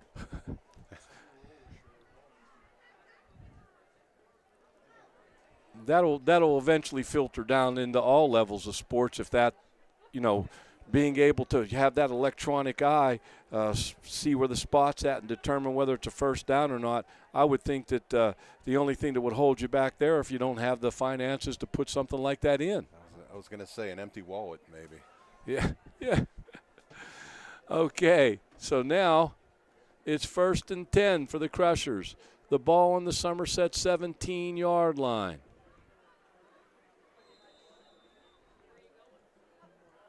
Bainey at quarterback. D'Elia his sidecar to the right. Hand it off to D'Elia. D'Elia's up to Guts, and he takes it down to about the 5-yard line. Plenty of time on the clock, 3 minutes and 36 seconds. The Crushers still have 2 timeouts, so there's no need to rush the mechanism here. It's going to be 1st and goal. The ball spotted on the Somerset 6-yard line. Bainey at quarterback. Bainey keeps the ball on the option. He pitches it to Spontak. Spontak is taken down on about the 2-yard line. Number 57 for Somerset making the play. That's Callan Hagen's outside linebacker. He's a sophomore, 6'2", 200 pounds for the Eagles. So that's going to be 2nd and goal. The ball resting on the Somerset Eagles 2-yard line. Hand it off to D'Elia, and he's going to walk into the end zone, and now it's 41. McCort, Carroll, Crushers, Somerset Eagles 7, and you're going to bring on Hildebrand and Gallucci and Connor to make this kick. And we'll talk a little bit about whether the kick is good or not, and we're up 35, and we'll discuss that situation as well. But we want to don't jinx them. We want them to kick the extra point, okay?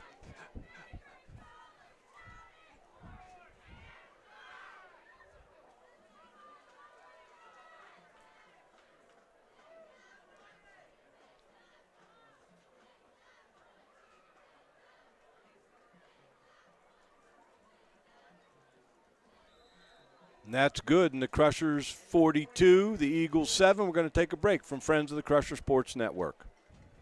At the Laurel Auto Group, we're proud to give you more with the Laurel Advantage. Every new and pre-owned vehicle comes with our complimentary lifetime powertrain protection, windshield repair, paintless dent repair, key fob coverage, and now road hazard tire repair. Potholes, nails, unexpected blowouts, we've got you covered. More convenience, more coverage, more reasons to choose the Laurel Auto Group. Visit us at any one of our 7 locations or at laurelautogroup.com.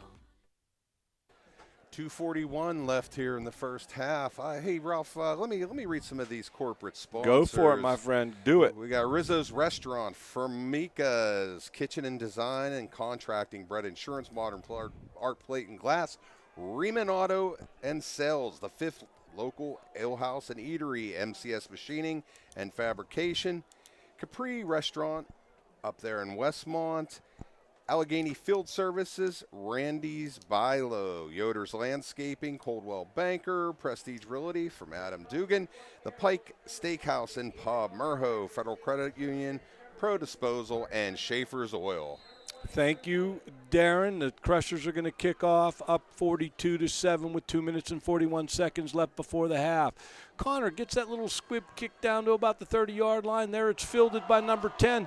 He hurdles one of our players, and I'm not sure what the flag's going to be.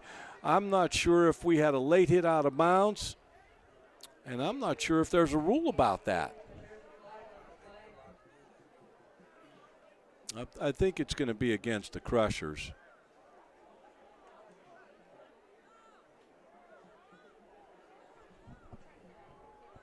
Okay, they got a sideline warning on Somerset, so the penalty won't be assessed. I believe that if you try to hurdle somebody and you try to kick them, that's a penalty. The Somerset player hurdled the McCort player, and it was clean, so I believe it's a clean play. They are going to step the penalty off against Somerset, against their sidelines.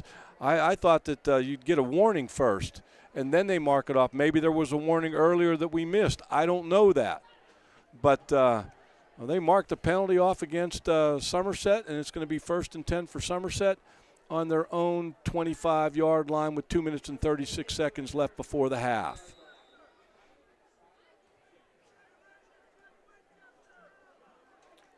After this play, we'll talk about being up by 35.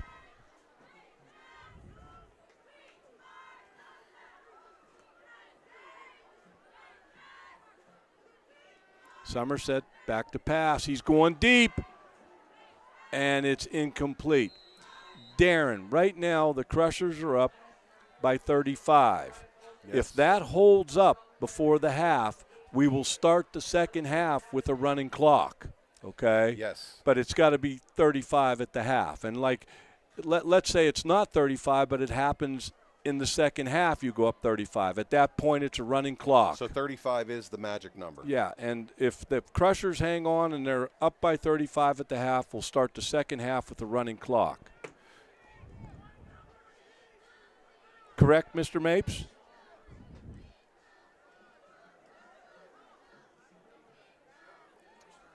Number 3 on the tackle for the Crushers, that's Marquise Gordon. And Somerset will now have gained about 3 yards, and that's going to bring up a 3rd and 7 for Somerset. The ball on their 27-yard line. So clarification, just for everybody.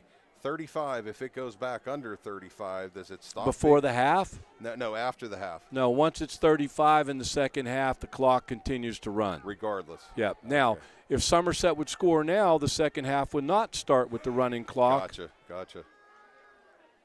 Nice chasing Gordon. Uh-oh, we got somebody deep for Somerset. Oh, and they couldn't make the connection. It's incomplete.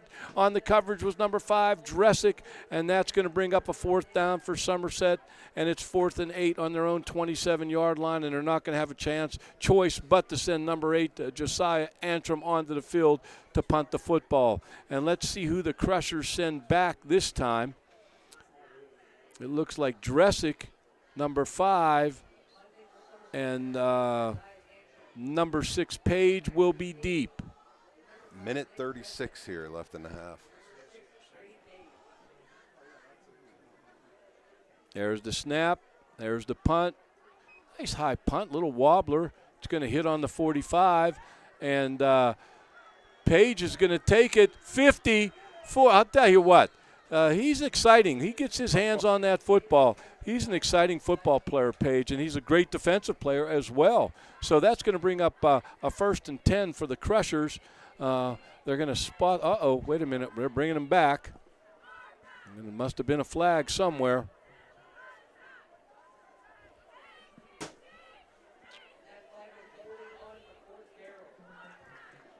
Holding. So we got a holding call against the Crushers. That's going to take the ball and spot it on the Bishop McCort 37-yard line. It'll be 1st and 10 from there for the Crushers with 1:24 before the half. The Crushers have 2 timeouts left, and the score is your McCort Carroll Crushers 42 and your Eagles 7.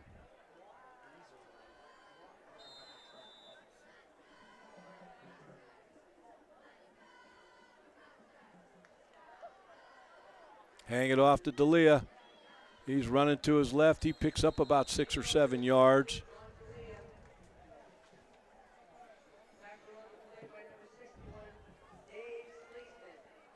A lot of different philosophies, you know, when you're in situations like this from McCourt's standpoint. There are some coaches that would try to hustle and put some more points on the board.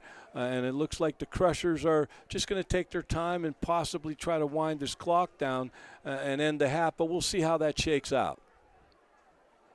D'Elia in the gun. Page in motion. Bainey in the gun, hands it off to D'Elia. And it's going to bring up 3rd down. And I think the Crushers are going to be a bit content to just run this clock out before the half and go in 42-7. 29 seconds. They're gonna have to run at least another play, I believe. No, they don't have to run another play if they don't want to. They don't even have to snap the football. They do, though, and they hand it off to Spontak going left to right, and we got a penalty. Spontak's knocked out of bounds on about the 35. We got a flag sitting on the Crushers 45-yard line. We got a Somerset player down. Let's take a break from Friends of the Crusher Sports Network.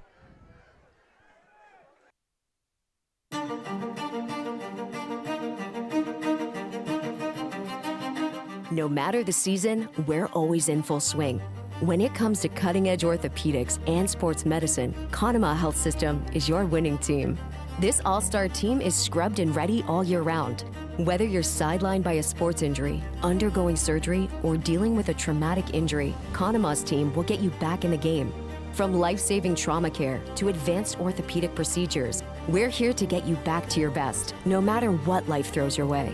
Our MVPs, our surgeons, performing at their peak when every second counts. And our playmakers, those who make the valuable assists, our practitioners, our nurses, and our staff, ensuring you get the best care and stay on track toward your optimal recovery. When your health and mobility are on the line, we provide championship-level care because your health is our victory. 4 seconds left here in the first half, Ralph. And we're back here at Somerset, and it looks like the Crushers are just going to nil this one out and go in up 42-7. Underneath the center, take the knee, half is out. At the half, it's your McCort Carroll Crushers 42 and your Somerset Eagles 7. And we're going to take another break from Friends of the Crusher Sports Network. Day after day, the wheels are in motion. Our experienced team excels in custom designs and precise, skilled craftsmanship. We do it all from start to finish with pride in every detail, consistently delivering exceptional results.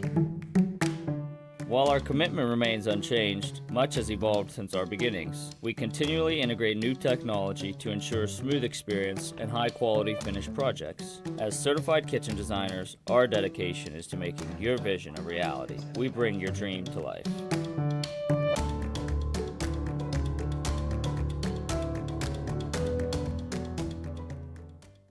At the Laurel Auto Group, we're proud to give you more with the Laurel Advantage. Every new and pre-owned vehicle comes with our complimentary lifetime powertrain protection, windshield repair, paintless dent repair, key fob coverage, and now road hazard tire repair. Potholes, nails, unexpected blowouts, we've got you covered. More convenience, more coverage, more reasons to choose the Laurel Auto Group. Visit us at any one of our 7 locations. Every 23 minutes, a woman in the U.S. is diagnosed with ovarian cancer. Hi, I'm Matt Smith, president of the Laurel Auto Group. When my mom started the Ann Harris Smith Foundation, she said, if we can help just one woman, then we have made a difference. This year, we're asking you to help us make that difference. Please take the time to learn the symptoms of ovarian cancer. Go to ovariancancerpledge.com today. Learn the symptoms, spread the word, and take the pledge.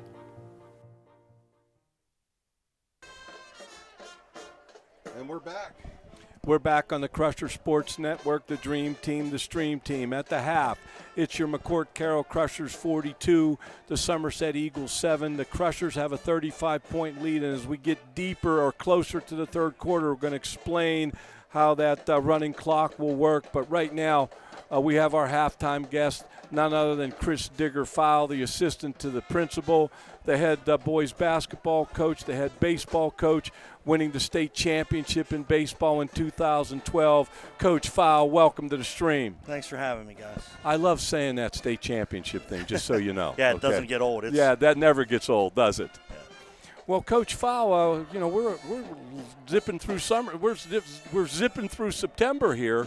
Okay, can you talk a little bit about the start of school at Bishop McCort? Yeah, I mean we're off to a great start.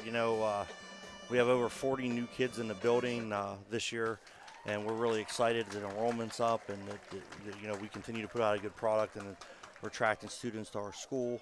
We got a lot of the formalities in to start the years, got the kids through orientation well. We had a great couple days of training with the Fatula group. We have a huge emphasis on school safety, so we did some lockdown drills and some evacuation drills to prepare our kids at the schools. And then we're starting to get into the swing of things here, where the academic parts getting more serious. The tests are starting. You can see the kids are starting to get locked in and into their routine. So, an absolute great start to the school year. We put a lot of work in, Ralph, as you know. In the summer, the administrators are there, preparing for the school year, and the school halls are sort of empty, but they come to life real quick, and it's just good to see the kids back. One thing I always say about Bishop McCort is it's a happy place, and the kids are happy to be there. We have a great faculty and staff there. So, I know Mr. Smith and I are really, really excited about the good start to the school year. Kids are excited. We're on a 4-day weekend here because next week our 4-day week is Tuesday through Friday due to homecoming, and it's going to be an exciting week. We got a big pep rally on Friday, and then, we're going to host the Johnstown Trojans Friday night for our homecoming night. So we got a lot of things to be excited about. Hang on, Coach. I just want to let our fans know that our McCort band is on the field under the direction of Miss Y, entertaining a very large crowd here on homecoming at Somerset. I want to back up a little bit, Coach. And I think it's important that we do talk about this, the whole safety protocol. And I want all our listeners to know that at West and at East and at the high school, safety is as important as anything. Yeah, I mean, we've made a commitment. Our board made a commitment, post-COVID that, we were going to hire the Fatula group and get them in there. This guy goes all over the country, Bubba. He's a great guy. Goes all over the country training businesses and schools, to keep them safe. And anybody that drives down Osborne Street, you're going to see a lot more security measures coming in. I think they laid the footers today. There's going to be a security gate out front. So there's a lot of initiatives in the world we live in to try to make our school safe, and we appreciate the commitment that our board of directors has made to that process. Coach, I know you talked about homecoming next week. The Trojans coming to the Point Stadium for a Friday night kickoff. So can you talk about the week, the homecoming week? Yeah, it's always, we have themes every week for the kids. They dress down, and they get into it. It gets really exciting. I know we're going to start off on Tuesday with Pajama Day, and in our homecoming. You wearing your pajamas? I will not be in pajamas, but the students will be, and it brings a little extra added life to the schoolhouse during the week, and then all week our homecoming court, which we have a great group of girls this year. They'll be selling items at lunch to raise money for the Ovarian Cancer Initiative, which is very important to our school. We always like to support the Ann Harris Smith Foundation. The Smith family have been tremendous supporters of Bishop McCort, and our partnership with them to help promote their mission through the Ann Harris Smith Foundation is very important to our kids. So, I think Monday is a bake sale. Tuesday they're going to sell buffalo chicken dip and Sunshine Jill bacon. So we're going to get. We'll get Sunshine Jill down to the cafeteria to get a couple baked goods on Monday and support the kids. But it's an exciting week all around, and we're you get a special night too because your homecoming's against a school that's less than a mile away from you, and it's a great rivalry. And I know that our football team will be geared up for that. Well, Coach. I know a lot of people ask me about the 4-day work week, but the enrichment Fridays, I look, kids can sign up to get some help. Talk about those enrichment Fridays because I think that they're really working out really well. Yeah, they've been a big hit. This is year 3 of our 4-day school week. We added hours to the other 4 days to be able to do it, but these kids have an option on Friday. We have enrichment Fridays. Every Friday there's tutoring opportunities. Kids can sign up if they're struggling in a class or want to get some extra work, and our teachers come in and work with them. We get good attendance for that. I think for some of these kids it helps them keep ahead of the game. And then as the year evolves, we'll have different field trips and experiences. Like I know last year we had a drone day, and we had like 30 or 40 kids come in and sign up. They learned how to make drones and fly drones. We've gone on field trips to the Flight 93 Memorial. They've gone out to St. Francis for some science days. Sometimes, those little extra things outside the classroom, it's real exciting for the kids. It sort of breaks up the monotony of, the regular school year. Well, Coach, you mentioned about drones. And one of the coolest things I saw the other day is our stream teacher had the pre-K kids flying drones in the gym, and those kids, you'd have thought it was like the most amazing thing in the whole world. And Bishop McCort is on the front edge of drone education right now. Yeah, our elementary program, stream program is unbelievable. He does such a great job, and that engages those kids tremendously. And again, it's learning outside of typical education, and you definitely can see the engagement the kids have. Hey, and we just want to, mention something about Jovel Seeger. That's the guy that's doing the I'm sorry. Yeah, Jovel does a great job. Hey, Coach, is there anything else you want the fans to know here before we move on here at halftime? No, like I said, we have a great place. Continue to support the school whenever you get opportunities. We're really, really excited. Obviously our football team's off to a great start. We're heading towards a 5-0 start, which would be the first time since I think 2011. Well, it was the year we went to the state final. Well, so 09. It was a while ago. Yeah, Mike Baco's class, but that's the best start since that team. So there's a lot of excitement. But we have our other fall sports teams are in gear. They're excited. So if you get an opportunity to come out and see them, I know we have a stream on what night? Thursday night we have volleyball senior night. Volleyball senior night, and that team's playing better and better every game.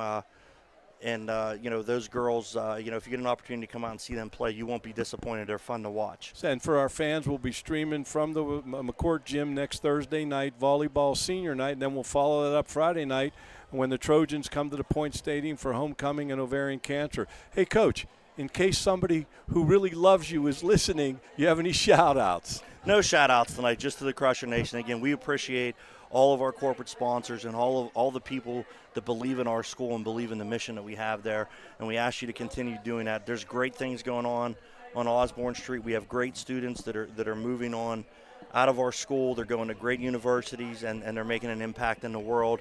And like I said, we're very grateful for all the people that help make that happen. Darren, you have any questions for before we leave Digger, before Digger gets out of this press box? We got the big homecoming dance Saturday, right? We got a big homecoming dance. Mr. Butchko will be DJing it. Wiki. Yeah, buddy. it's going to be good. I might have to tell the boys that if they go, if we finish the deal tonight and we can win against Johnstown and be 6-0, maybe Mr. Butchko and I will have to go cut some rug for the kids. Yeah, I'll bring the cardboard. Well, let me say this: if you guys are cutting the rug, let me know because I'm coming down. We should stream that. No, we should stream that. Okay. Hey, Chris Digger-Fowle, the assistant to the principal. Thanks for joining us here at halftime. All right, thanks, guys. Hey, Darren, why don't we take a break from Friends of the Crusher Sports Network? Hi guys, how are you? Experience quality dental care at Family Dental Center. For over 33 years, Dr. John Walker has proudly served the Johnstown area and now welcomes Dr. Jesse Cooper to the practice. Together, they offer gentle, comprehensive care for every member of your family. Bright, confident smiles start here. Call today for your appointment. Family Dental Center, 307 State Street in Southmont.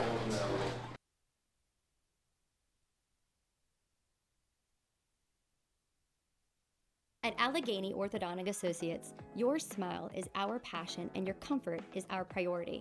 With a patient-centered approach and a history of making healthy, confident smiles, we'll give you the best smile yet. Our friendly, experienced staff is here to walk you through your treatment so that you have the confidence to be excited about the process and the outcome of the work that we do for you. Whether you're here for a first consultation or specialized treatments, we tailor a plan to fit your needs on your schedule.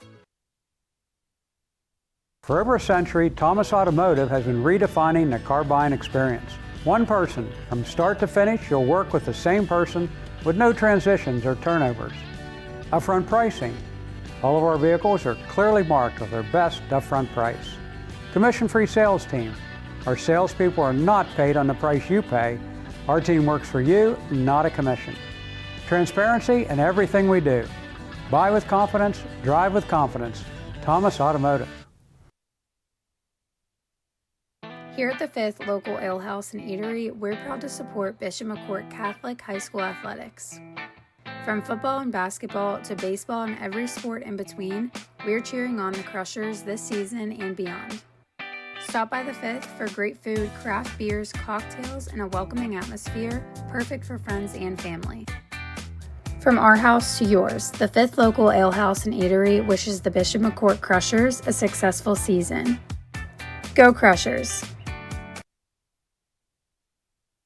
All right, we're back here. We're back on the Crusher Sports Network at homecoming here at Somerset. They're announcing their homecoming court, and obviously they're going to announce the queen here. But just a great job here by Somerset putting on this homecoming event. And your McCort Carroll Crushers 42 and your Somerset Eagles 7. And we do want to remind you, with a Crusher victory, we will announce the Crusher or the Crushers of the game at the end of the game.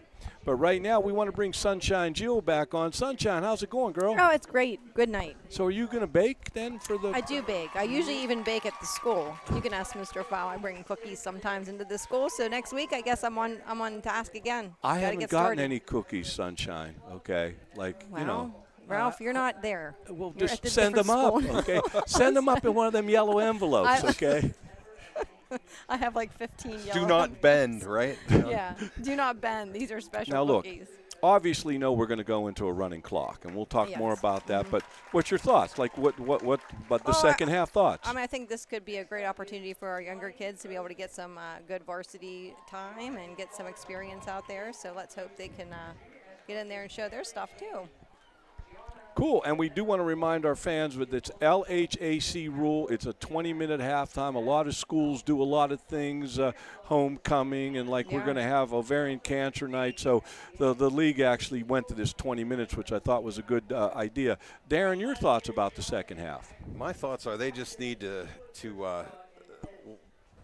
just continue to do what they've been doing. They've been very successful, both running the ball, not too much passing. Not too much passing. I think, the ground game tonight was stellar. I agree. But I believe that what you said at the beginning, continuing momentum from the first games, especially last Thursday's game, I believe that they did that. I believe they accomplished that. And we got to remember that our defense put 2 scores on the board. Yes. Yeah. Okay. Yep. D'Elia had an interception that he took back, and Stevens picked up the scoop and ran it in. So those are big. So my key to the game is we didn't regress. Now, these young kids are going to get a chance to play. Coach them. Right. Like the score's 0-0, and I know Coach Smith and his staff will do that, okay? Right. Yeah. And I do want to give a little halftime shout out to Marquise Gordon, though. Go ahead. He's out there really messing it up, getting the balls moving out there. He's doing a really good job. You have all new terminology for sports, Messing okay? it up. He's Well, messing- like yeah. in baseball, it's out of bounds. It is out of bounds. Chaos. Disrupting the That's he's disrupting. That is their job as defensive ends, as Yes. the defensive It's line. It's to disruptive. cause chaos. What's the other one? Messing it up. Nice Nice eye. Nice Nice eye. eye. Nice I eye. can't get past that. I do say it. I don't know how else to say that. So but- let's lay what's going to happen here. They're going to be in a running clock. Most coaches will allow their first team to play one series offensively, one defensively, and special teams. But right now at halftime, I know they're like, okay, when we go to this punt team, this is who's on it. When we go to this offense. So they're working that because they want to get their young – this is a perfect situation for young players to get a lot better. And I know Smitty and his guys will coach them up like the score's 0-0, and that's what they need to do to get better. Now, does anybody know with a running clock, when is the clock stopped in the second half? Ooh. Penalties? Penalties. The timeouts. If a team calls a timeout. Touchdowns. Touchdowns. Okay. Field goals. Field goals. So I'm going to go through this, okay? Touchdowns. If the officials call a timeout, if either team calls a timeout, okay? Injuries. This Jill, she's getting smarter all the time. Scores, change of possession. So, but once they stop it, they immediately start it as soon as they possibly can. Right. Okay. What about out so, of bounds? You mean no. foul Out of bounds, foul balls? incompletions, No no. foul balls? No foul balls. Okay. All right. No, but I didn't know if they don't stop the clock when it goes out of bounds. No. Not on a running clock. Not on a running clock. So you know what? We got 2 minutes and 30 seconds before the teams take the field. Let's take a break. A break from Friends of the Crusher Sports Network. Did you know that a single program has the potential to transform the way Bishop McCort Catholic Academy is funded? The Educational Improvement Tax Credit, or EITC program, was designed to give people like you a powerful way to redirect the taxes you already owe into scholarships for our local students. We all have to pay taxes.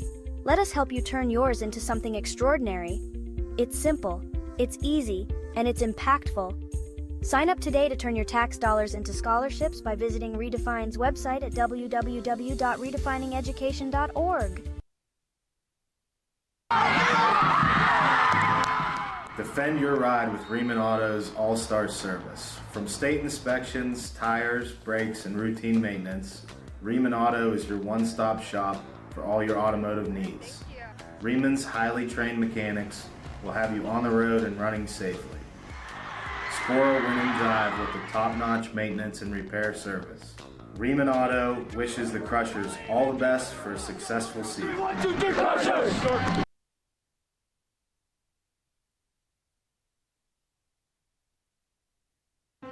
At Mission Critical Solutions, we're not just about metal. We're about precision, innovation, and excellence. From welding and machining to custom fabrication, our expert team ensures every detail meets the highest standards.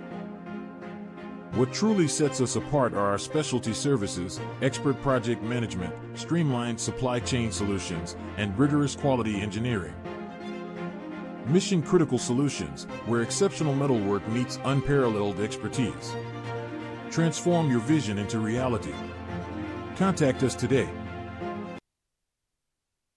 Martella's family-owned pharmacy has been caring for you and about you since 1964. With 6 convenient locations, we're always here for you, providing personalized service that goes above and beyond. Martellus offers a wide range of services from free prescription delivery to being the only regional pharmacy to offer Medipack, organizing your medications in easy-to-tear-off packets. Martellus, caring for you and about you since 1964. Every 23 minutes, a woman in the U.S. is diagnosed with ovarian cancer. Hi, I'm Matt Smith, president of the Laurel Auto Group. When my mom started the Ann Harris Smith Foundation, she said, if we can help just one woman, then we have made a difference. This year, we're asking you to help us make that difference. Please take the time to learn the symptoms of ovarian cancer. Go to ovariancancerpledge.com today. Learn the symptoms, spread the word, and take the pledge. At First Summit Bank, we're more than just bankers. We're your neighbors, your friends, your partners through every step of life. And now we're helping you enjoy even more of life's moments with First Summit Bank's First Perks. With First Perks, you'll get exclusive discounts on shopping, dining, and entertainment just for being part of our community. Car trouble? No problem. Roadside assistance is just a tap away. Because at First Summit Bank, we're always here when you need us. Wherever life takes you, First Perks goes with you. Sign up today and start enjoying the perks of better banking. First Summit Bank, your community bank. Well, we're back, and homecoming halftime was extended a little bit there because of the homecoming. What a beautiful ceremony. Excellent turnout, amazing, packed stands. I'm going to read some of our corporate sponsors here. We have Kurt R. Nilsson, attorney at law, 814 Lanes and Games, CJL Engineering, Joey Dells, 2001 Caterers, Jerry Murphy, Remax Power Realtors Associates, Westwood Floral and Gifts, House of Smoke, Mishler Auction, Pizza Man Pizza, Puchco Financial Associates, Flair of Country Catering, and The Willow. Beautiful place, The Willow. Family Dentistry, Dr. Garver, Western Lawn Care, David J. Weaver, Esquire, Independent Catholic Foundation, Cambria Roofing and Remodeling, Laurel Asphalt, Conemaugh Health Systems, Senior Life, the Boulevard Grill. From the bottom of our heart, thank you to our corporate sponsors who keep helping us to keep things going here at Bishop McCort. And I know we talked about doing the stream with volleyball next Thursday. It'll be senior night. And Kelly Fetzko is going to be joining us on that stream. She's going to be our volleyball analyst.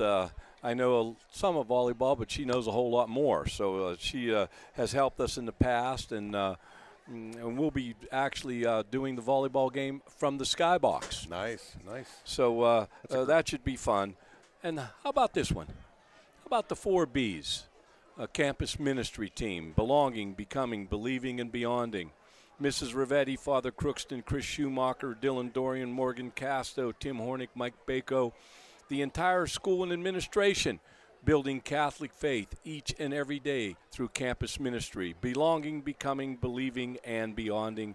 God bless all on that one. So both teams have taken the field, and they're going to stretch out and get warmed up. And do you have any other sponsors that you want to go through there, Darren? Absolutely, absolutely. We have Ameriserve Financial, Family Dental Center. That's Dr. Walker and Dr. Jesse Cooper. Laurel Auto Group. We want to thank the Harris Smith Foundation, HF Lens Company, Allegheny Orthodontic Associates, Martellus Pharmacy, the Redefined Advisor, the EITC Help. We have McEnany Brothers, WJCTV, Paris Financial, The Haven, First Summit Bank, Nico's Restaurant, Sunseekers Tanning Studio, Game Day Apparel, McElwain Bus and Charter, Thomas Buick GMC Rizzo's Restaurant, Formica's Kitchen Design and Contracting, Brett Insurance, Modern Art and Plate Glass, Riemann Auto and Sales, The Fifth Local, L House and Eatery, MCS Machining and Fabrication, Capri Restaurant up in Westmont, Allegheny Field Services, and Randy's Bilo, our neighbor, Randy's Bilo. There you go, buddy. Well, here we go. We're going to start this second half in about, probably in another minute or so. The McCort Carroll Crushers 42, the Somerset Eagles 7.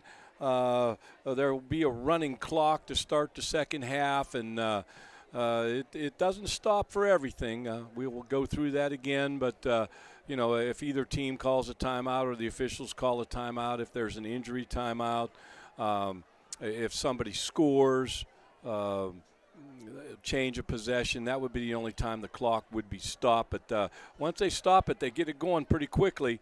Once they get through all the mechanisms, now both teams having their final chat, their final say. We're going to probably see a lot of second-line players, some younger players. We're going to try to keep up with numbers with you, but that is not always easy when coaches are running bodies on and off the field, trying to get them on the field, and we'll do the very best we can with that, Darren. Yes, absolutely. I was just thinking that, spotting those numbers, and, our McCort Carroll Crushers, the numbers are pretty much etched in our brain right now, so it's a little, it'll be a little tricky, but we'll get there. We apologize if we have any issues with identification.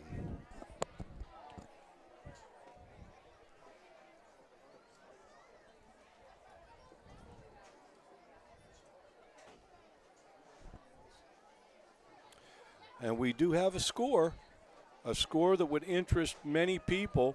What's going on here, Greater Ralph? Johnstown 6, Westmont 0 in the third quarter. Okay, they got a Donnybrook going over there for sure. Now, both teams are coming out on the field. I'm not sure what's going on here. I have no idea. I don't know if they're explaining the running clock rules. I don't know. I'll be honest with you, I've never seen this. I'm looking for some of these Somerset guys here. They have any idea what's going on here? Well, I don't feel alone now. Nobody knows what's going on. And they might be talking about the running clock. That might be what they're talking about, but I've never seen them do it this way.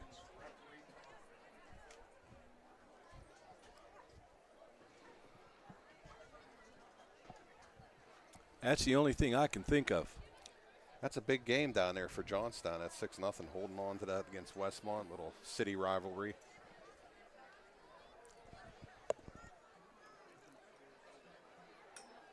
I don't know. This is a new one. I'm going to have to find out what this is all about. Was Father Crookston out there? Maybe he was having mass. I don't know. He was out there. Look at that. Oh, he doesn't miss a trick, Father Crookston. So my buddy Dave Mapes. Dave, do you hazard a guess at that? What went on there? To teach it, talking about the 30. Yeah, okay. Got another score for you. I've never seen it that way.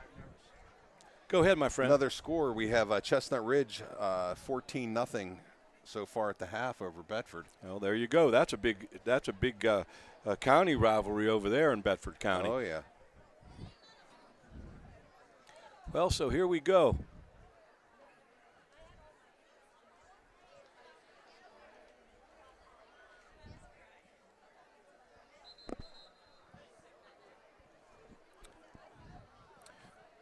And the first kickoff return team is on the field for Bishop McCort. Like I said, I think both coaches will play their first teams for a while. Somerset may leave them in a little bit longer. I get that. I understand that. And Somerset's going to kick off. I believe going to kick off here from their left hash. Deep for the Crushers are Spontac and Faribault. Kicking off for Somerset. Be a right-footed kicker. I want to say, is that number 36? What number is that? 28. 28. And that's Chris Thompson. And the ball goes out of bounds. There'll be a flag, and the Crushers got to decide if they want him to kick it again or take it on the 35. I think the Crushers are going to just take the penalty and take the ball on the 35-yard line. And, both teams are sending their first groups out to start the second half. That's usually what coaches do here at the high school level, and let them play it out a little bit, but then you're going to see a lot of substitutions once this clock gets rolling.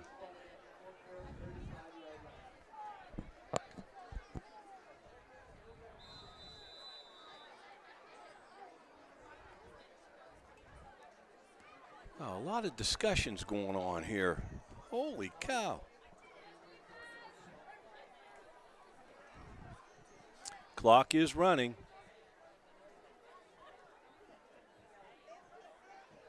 Page in motion, and he gets the ball in the jet sweep going right to left. He turns the corner, and he gets knocked out of bounds on about the Somerset 49-yard line. I believe that's where they're going to spot it. And that's going to bring a 1st and 10 for the Crushers. Boy, Page has some different gears, man. When he hits that corner, wow, Ralph. And we want to remind our fans as we wind this one down, Crushers hold on and win this thing. We're going to have our Crushers of the game. Hand it off to D'Elia, right up the guts. Good play by Somerset there. We're going to find out what that number is. I believe that's number 10 for Somerset. That's Caden Stevens.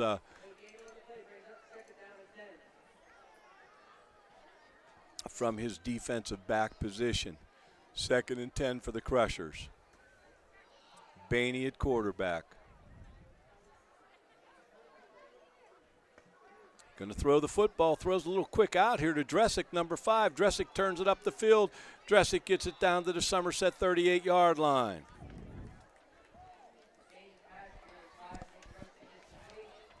The student body for Somerset having themselves a heck of a time kicking some beach balls around down there in the stands. And Jeannie just sent us a score, Chestnut Ridge 14, Bedford 0 at the half. Okay. Richland 19, Forest Hill 0 in the third quarter. As we mentioned, Greater Johnstown 6, Westmont 0 in the third quarter. Handed off to D'Elia right up the guts. And D'Elia drags them a couple of Somerset defenders and gets himself a 1st down. So it's 1st and 10 for Somerset.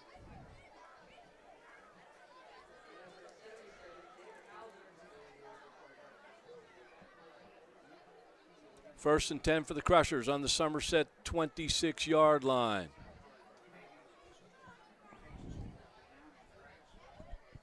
.9:29, the clock moving in the third quarter.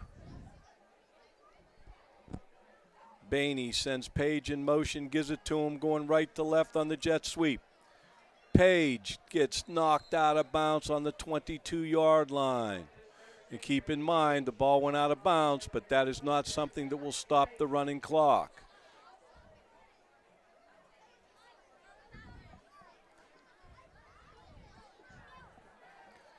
One thing we can guarantee, Ralph, is that third quarter this week will not be as long. Oh, my gosh, the third quarter last week, I'm telling you, it lasted like forever. I think I had a birthday last. Yes. That's how long it lasted. 8:40, 8:39. Bainey hands it off to D'Elia. D'Elia's running to his right. He turns at 20, 10. He's knocked out of bounds on about the 10-yard line. D'Elia, the leading rusher for the Crushers, now zeroing in on about 500 yards rushing for the season.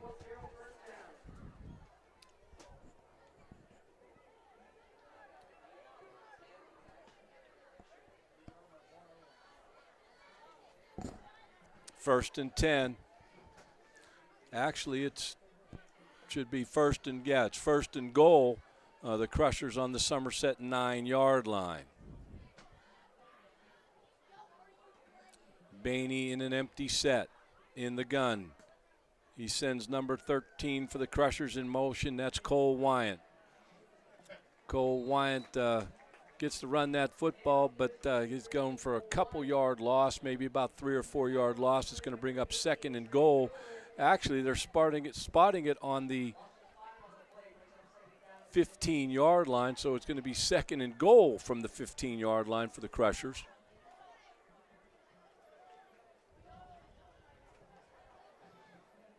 A lot of discussion going on between the sidelines and the offensive unit.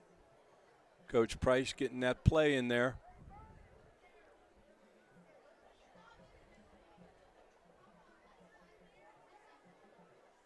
Hand it off to Page. Page turns it up inside. He's brought down on about the 6-yard line, and that's going to bring up a third and goal for the Crushers.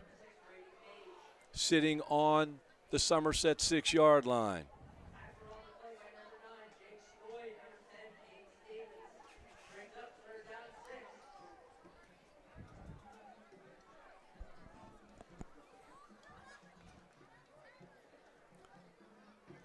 Third and goal from the 6.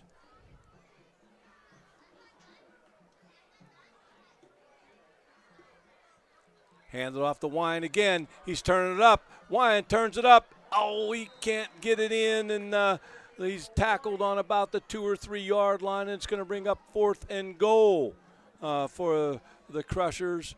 The ball resting on the Somerset 3-yard line, and I have to believe they're not going to send the field goal team on here. They're giving some of the younger running backs an opportunity to carry the football here. Bainey directing traffic. 4th and goal from the 3 for the Crushers. Bainey gets the snap, hands it off to Page. Page running hard.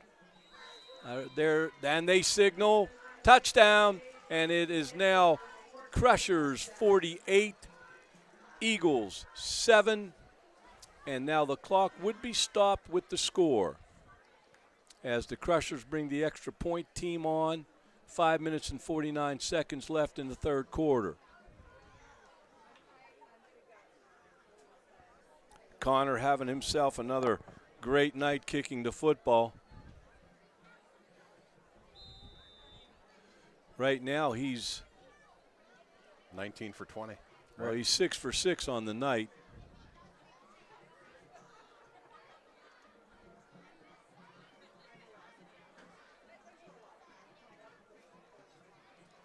Make them 7 for 7, and the Crushers 49, the Eagles 7.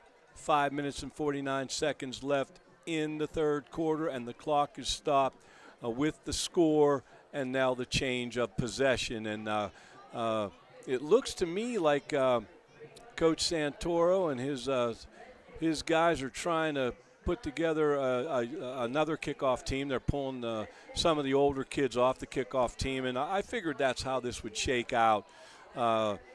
They'd give both coaches would give their first teams an opportunity, and now McCort's going to start to sub up some guys, and I'm sure that somewhere along the way Somerset will, but they might want to give their first group a little bit of work, and I can't blame them for that. Hey, Ralph, I want to give a quick shout-out to the administration here at Somerset, and specifically the athletic director, Scott Close. Boy, I'll tell you, our seats, I mean, Ralph, I think, is sitting right on the 50-yard line. I'm not sure, really close. Well, me and my buddy that's working for the paper, we're fighting for that 50-yard line. But I want to give a shout-out to Scott and say thank you, and then also to Scott's wife, Polly, who is a 1987 graduated with me from Bishop McCort, which is pretty neat, you know? You're a youngster. Well, what did you think, Ralph? Oh, man, you're a youngster. I feel like I'm 1,000 years old when Ralph, you tell you, holy cow. During halftime, I was running up and down the steps to get some steps in. I was born in another era. Oh. Now kicking off for the Crushers. Now that was still number 26, Connor. He wants to get in on the kickoff. He wants to get in on the tackle. There were a lot of young kids on that kickoff team. We can't get to all those numbers. That's pretty much impossible for us to do that.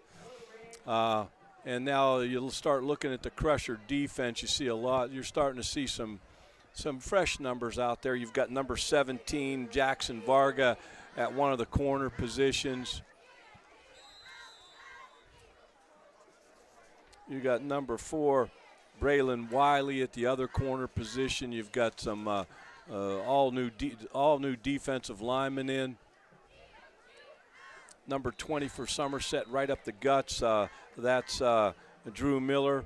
I'll tell you what, Drew Miller and Carter Dunmire for Somerset, they showed up big tonight. They played their guts out. They were in on a lot of plays offensively and defensively, and you got to give them a lot of credit for that. That's going to bring up a 2nd and 3 for Somerset. 5:06, 5:05 on a moving clock. Got Joey Cernick there at defensive tackle. Ooh, they had him. We had him in the backfield. There's Marquise again. Marquise Gordon comes up from his outside linebacker position to make a play. It's McCort Carroll Crushers 49, the Somerset Eagles 7.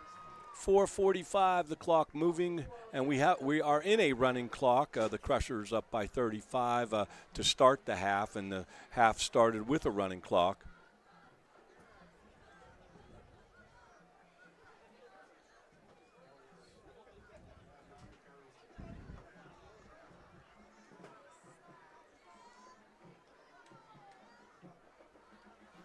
Back to pass. He's going deep, looking for number 10. Number 10 makes the catch. Wow. Great effort by number 10, Caden Stevens for Somerset, and Crushers pleading their case for pass interference, but the officials were like, we're not having any of that. Just go back to your huddle. So Somerset now on the move. Starting to see some, well, they used to say the jerseys, starting to see some clean jerseys, but when you're on official turf, everybody's jersey is clean. Hagen's at quarterback for Somerset. In motion is number 14, Deacon Sherbine. And they're not having, the Crushers aren't having any of that. Number 79 for the Crushers was in there on the play. And I don't think I got 79 on my sheet here That's anywhere. Joey Cernick. Is that Joey? Yep. Yep. I don't know why I don't have him on my sheet. Boy, him and 60, I believe that's 67, Ethan Rosewat. Boy. They clogged up that middle. Some young guys getting an opportunity to play here. 3:10, 3:09 left in the third quarter. Somerset. Play action pass going deep down the right sidelines. It's out of bounds. Nice coverage over there for Bishop McCort. Number 4, Braylon Wiley, a junior, playing some tough defense at his cornerback position.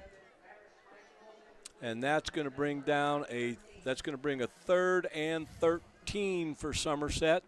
The ball resting on the Crusher 49. About 2.5 minutes left in the third.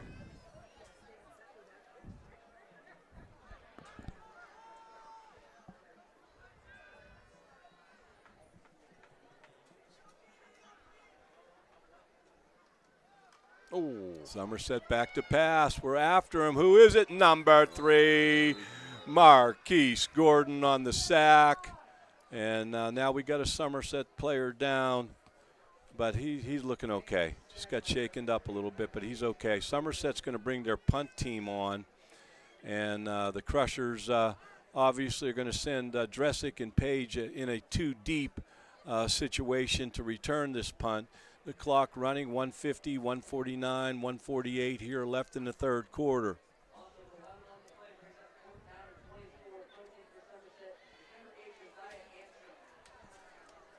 This is a different punter.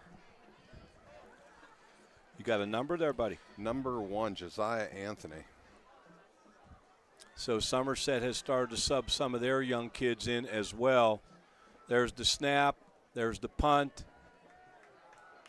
Brady Page is going to field it on the 20, the 25 to 30, the 35 to 40, the 45, and he's brought down on the Bishop McCort 49-yard line, and that's number 10 for Somerset. That's Caden Stevens. And when we take a break here, Darren, at the end of the period, we're not going to go to – I got to read some things, and we got to take care of a little bit of business here. So we may not take a break here between quarters.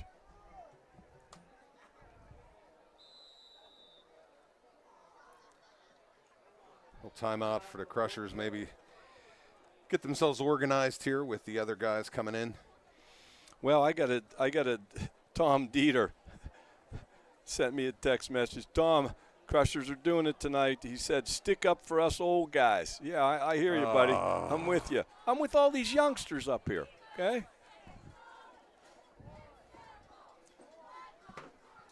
Well, we've got a timeout on the field.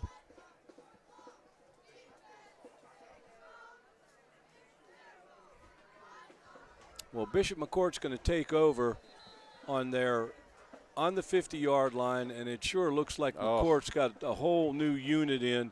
Looks like Somerset is doing the same thing. So we've got second teams playing against each other. Great opportunity for these guys. And I've always, talked to coaches. In these situations, coach like it's 0-0. It's the game within the game, so to say.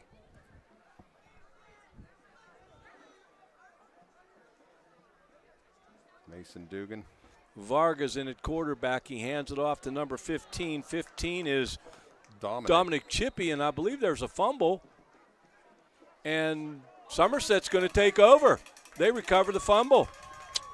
So Somerset's going to get a 1st and 10. And I'll tell you what, even though the game's out of hand, a lot of fans have stayed here to watch the football game and support these kids, and you love to see that when the fans hang in there, even though your team may not be doing as well as you'd like them to do. Somerset's a strong community out here. My goodness gracious, I couldn't find a parking space. They were parked, the whole town was parked up. You got to park in Rockwood. A little too far. Okay, now we had a change of possession. Now they're going to wind the clock. 51, 50 seconds, 49 left in the third quarter. McCort 49, Somerset 7. And we've got young players on the field for both squads. We'll try to help you with numbers as much as we possibly can.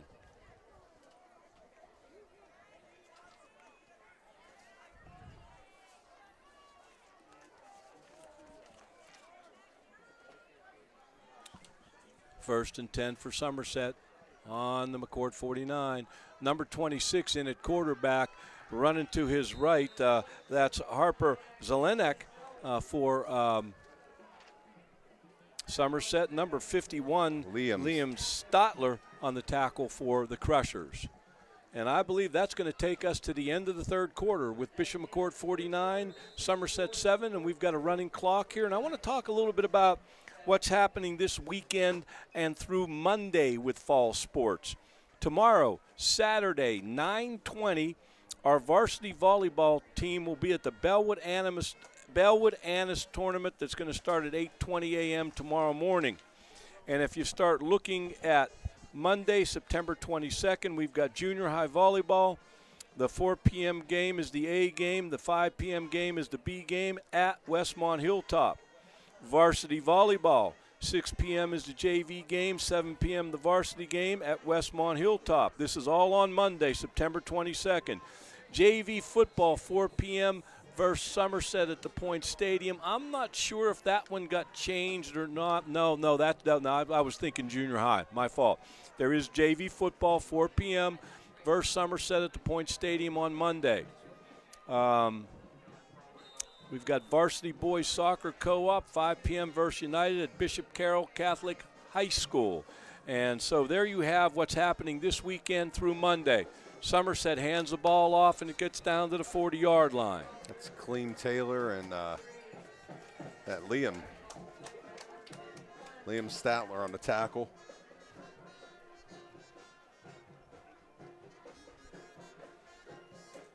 Third down and 2 for Somerset. The ball resting on the Crusher 41-yard line. You got to give both coaches a lot of credit, giving some young kids a chance to play. And I do appreciate all the help. Jeff Urban helped me this week to get on the stream, and we do appreciate that more than you know. Somerset hands it off.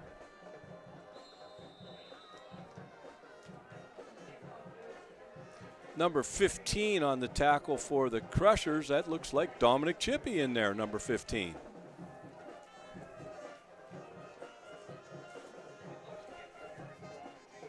.55, the clock moving here in the fourth quarter.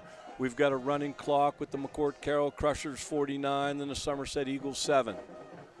These youngsters are playing it out and they're getting an opportunity to play and they're getting a chance to show the coaches what they can do. Both coaching staffs coaching their teams hard, making them all better, making these young players better. Somerset going for it on fourth down. The quarterback gets the ball. He's going to run right, but the Crushers aren't having any of that. Number 23 for the Crushers, that's Giovanni Simmeldinger on the tackle, and the Crushers are going to take over. 1st and 10, the ball on their own 42-yard line. And once they get it all squared away, they're going to wind the clock and keep it moving here in the fourth quarter, as a lot of these young kids, as both coaches are emptying their benches, trying to get as many kids in the ball game as they can. And God bless these high school coaches for working with these young men and teaching them more than just football. See my big buddy down there, number 65, James Audie, in the game for. Go get him, James.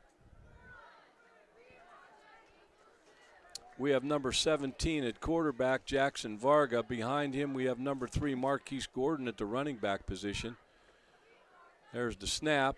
Varga, not sure what to do with it, so he decides, I'm going to run to my right. Then I'm going to cut it back, and I'm going to go left. And I'm at the 45. I'm at the 40. I'm at the 30. I'm at the 25, the 20, the 15, the 10, the 5. Touchdown, but there's a flag on the Somerset 38-yard line. I got to believe that either it's holding or a block in the back against the Crushers. We'll see. Clock will be stopped because of the penalty.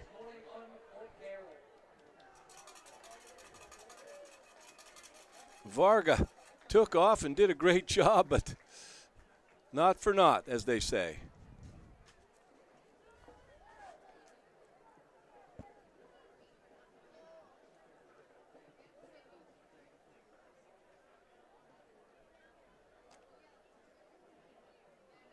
So the penalty is going to be from the spot of the foul, and it is of the 10-yard variety.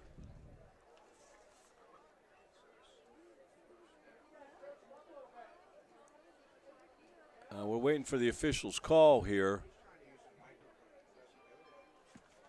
We had holding on one of our McCort Carroll players holding downfield on that run, and going to set up shop, first and 10, the ball on the Somerset 48-yard line, and not sure why the clock's now. They got the clock moving. Varga at quarterback. So he's actually a freshman there, Ralph. A lot of young kids out there. Going to give it to Gordon. 40, 35, 30, 25, 20, 10, 5. Marquise Gordon, touchdown, Bishop McCort. And that's going to take it to 55-7. And you're going to bring Connor onto the field to kick the extra point. And just keep giving these young kids an opportunity to play on both sides of the ball. I know that Coach Smith will try to get as many of his kids in the game as he can, and I know that Jeff Urban of Somerset will do the same thing.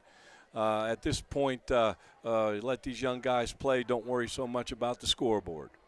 Now we've got, looks like Varga's going to kick the extra point, and it looks like number 26, our kicker, Avery Connor, is the holder. Giving Varga a chance to kick. And it just a little wide right. And that's the McCort Carroll Crushers 55, the Somerset Eagles 7. How about we take a timeout for Friends of the Crusher Sports Network?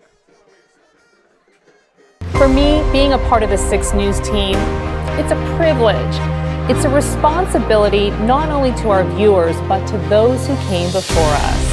Always showing up, following leads, getting both sides of the story. It's the foundation of 6 News, knowing we delivered on our promise to you. Coverage you can count on. I'm Jen Johnson.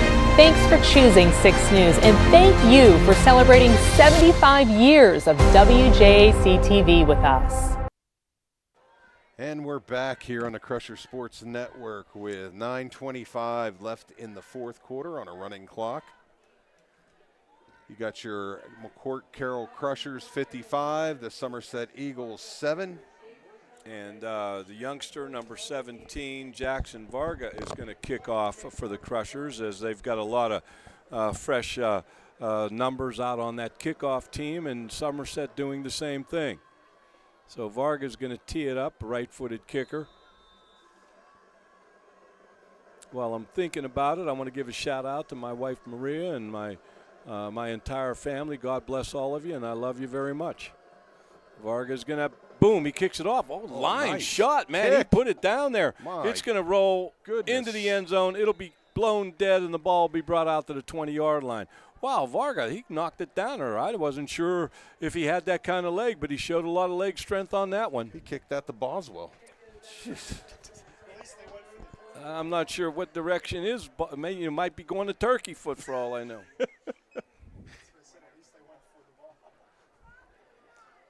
So Somerset's going to take over on their own 20, 1st and 10. The clock is moving, running clock, 9:19, 9:18. And I don't see any starters on the field. I don't think so. I think both coaches have pretty much given these youngsters, the younger players and second and third groups, an opportunity to play, that's a good thing. That's a great thing. That's why you have the running clock. And they're going to hand it off on the jet sweep going right to left and, left to right. And they pick up about 6 yards. So it's going to be second down. Well, they're going to say they picked up 7, so it's going to be second down and 3. I'm not sure why they haven't moved the.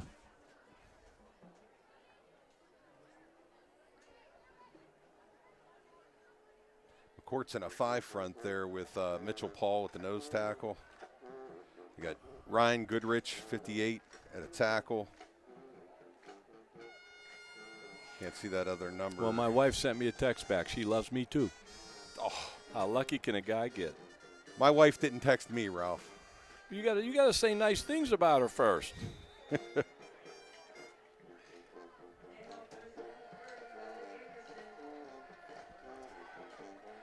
So now Somerset has a 3rd and 10 from their own 20-yard line. Ralph, she has to be an angel. She's married to me. There you go. You know, come on. All right, here we go. Now the snow's starting to fill up down here. And the texts will start coming in.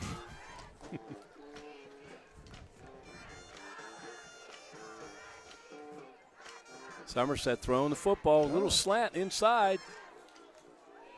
They pick up about 5.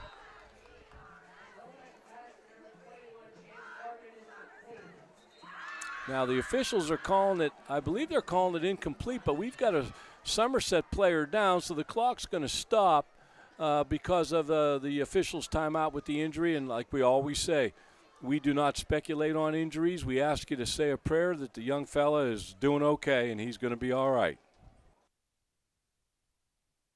Every 23 minutes, a woman in the U.S. is diagnosed with ovarian cancer. Hi, I'm Matt Smith, president of the Laurel Auto Group. When my mom started the Ann Harris Smith Foundation, she said, if we can help just one woman, then we have made a difference. This year, we're asking you to help us make that difference. Please take the time to learn the symptoms of ovarian cancer. Go to ovariancancerpledge.com today. Learn the symptoms, spread the word, and take the pledge. That young man's walking off on his own, Ralph, and we're back with 7:25:55 for McCort Carroll and 7 for Somerset.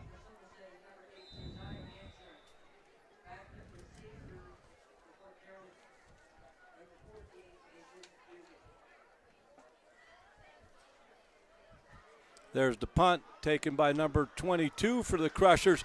He's off down the sidelines, 20, 15, 10, 5, and I don't believe he gets into the end zone. Number 22 for Bishop McCort, moving that ball down the football field. That is Ethan D'Elia, the younger brother Jonathan. There you go. He takes it all the way to the 1-yard line. Now the Crushers are going to send their young offense on the field. They're spotting it on the 2-yard line. So there you have it. And while I got a chance, I always give a plug for my JMU Dukes. James Madison is 1-1. Tomorrow they play at Liberty. Tomorrow, Saturday, September 20th, 3:30 p.m. kickoff. Go Dukes.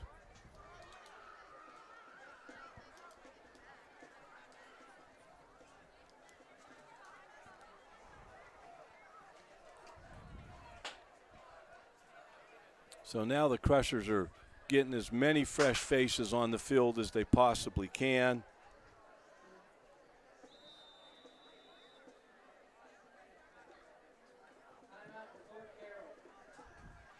Now the Crushers are going to take a timeout, and we want to remind you when the game ends, we're going to have our Crushers of the game. And we'll be announcing that, and we'll be talking about a few other important things. And while we have this chance, while we have this opportunity, future streams, next Thursday, we will be streaming from the McCort Gymnasium. It'll be the volleyball senior night. And then on Friday night, we'll be streaming from the Point Stadium. Johnstown Trojans showing up to play some football over at the Point Stadium. And it's going to be homecoming and ovarian cancer next Friday. So those are the next streams that we'll be doing here on the Crusher Sports Network.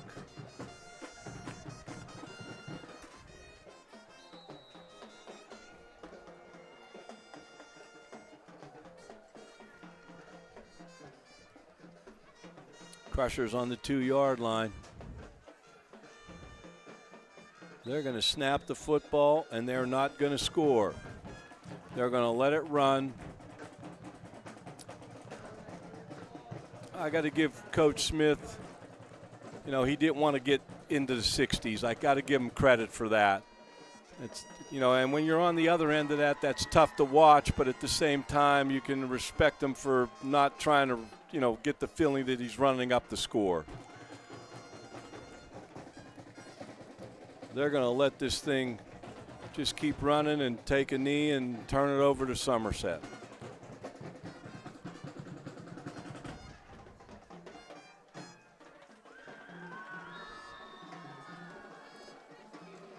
They'll be able to do that 2 more times, run at least another minute or so off the clock, and then Somerset will take over on downs.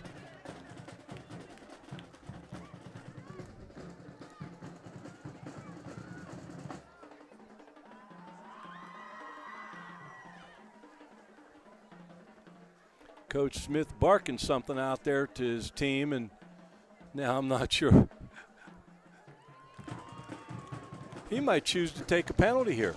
You know that. Yeah, that's what it looks like. Might choose to take a penalty. That's always a tough situation, whichever side of the ball you're on. It's not easy. That does stop the clock, though.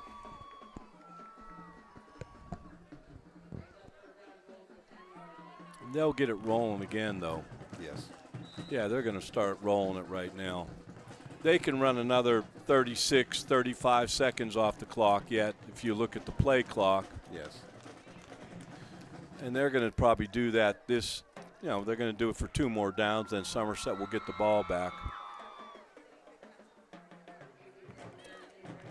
Tom Smith and his coaching staff not wanting to put that ball in the end zone and get 60. And Somerset's put up a valiant effort here tonight. Their kids never quit. They played hard right to the end of this football game, and you got to give them a lot of credit.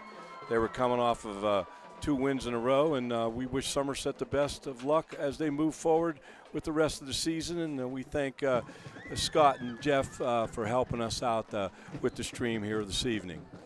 4:14, 4:13, 4:12, 4:11. Crushers are going to wait till it runs down and take a knee.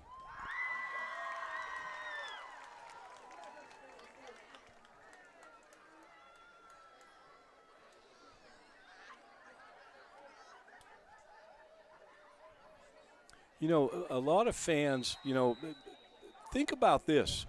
You had young kids on the field who now have been in a game-like situation where if they had to run out the clock or take a knee winning late in the game, they've been there. They've experienced. They know what to do, okay? So that's a positive thing in my mind. 3 minutes and 48 seconds left in the game. Somerset's going to take over on downs. They're going to have it 1st and 10 on their 12-yard line. The clock moving 45, 44, 43, 42.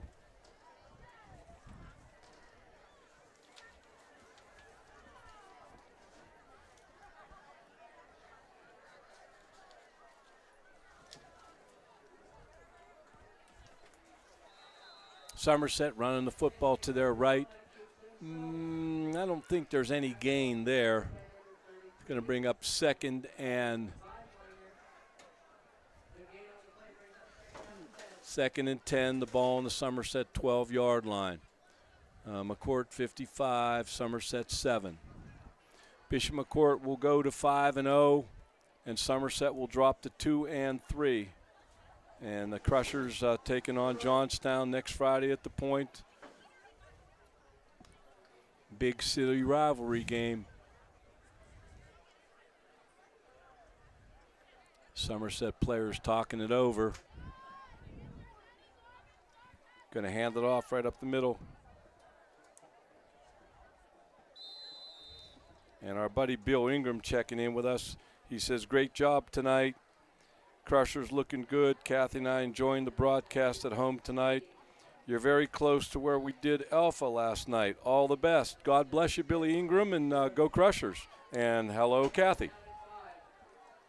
Any other score updates, Ralph? I don't have any.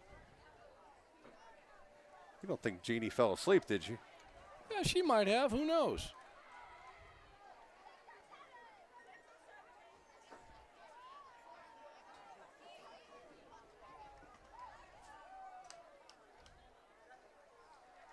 He's going to take it himself. Oh, brought down by number 60. That's DJ Lewis. Minute 48, minute 47. Game winding down.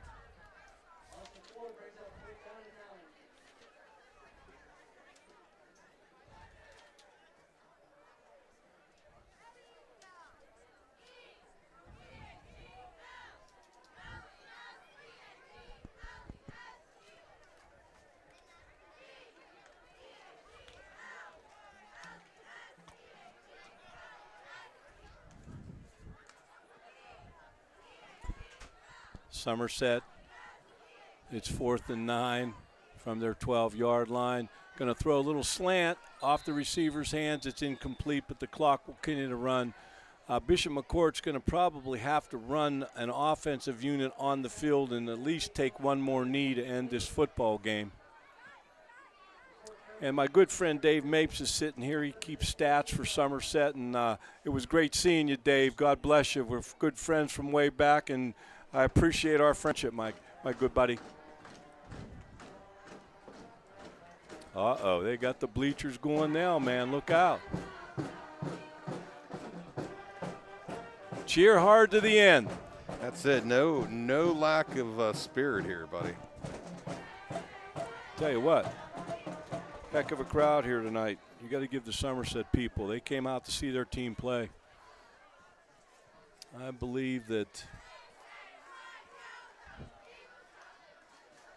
Crushers trying to get everybody in the game. Now I think Somerset pretty much tried to do the same thing. Got a minute left.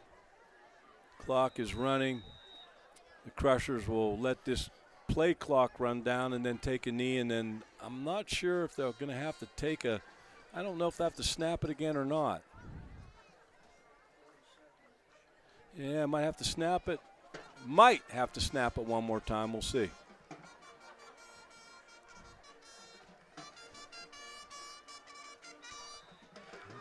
I'm thinking that's the ball game right there. The clock's going to run out. The final score, McCort, Carroll, Crushers 55, the Somerset Eagles 7, and the Crushers move to 5-0. Okay, your crusher of the game, Darren Butchko. My crusher of the game, Marquise Gordon. He was in that backfield every single play.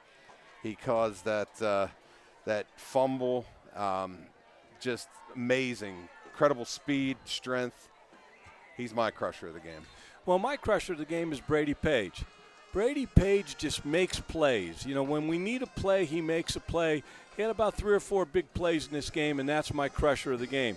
Darren, I've had the pleasure of doing this with you. We'll be talking again on Monday. Get squared away for those streams for next week, but it's my pleasure. God bless you, my friend. It was my pleasure also, Ralph. Thank you for having me. I enjoy this. Jeannie, wherever you are, if you're sleeping, wake up, hon.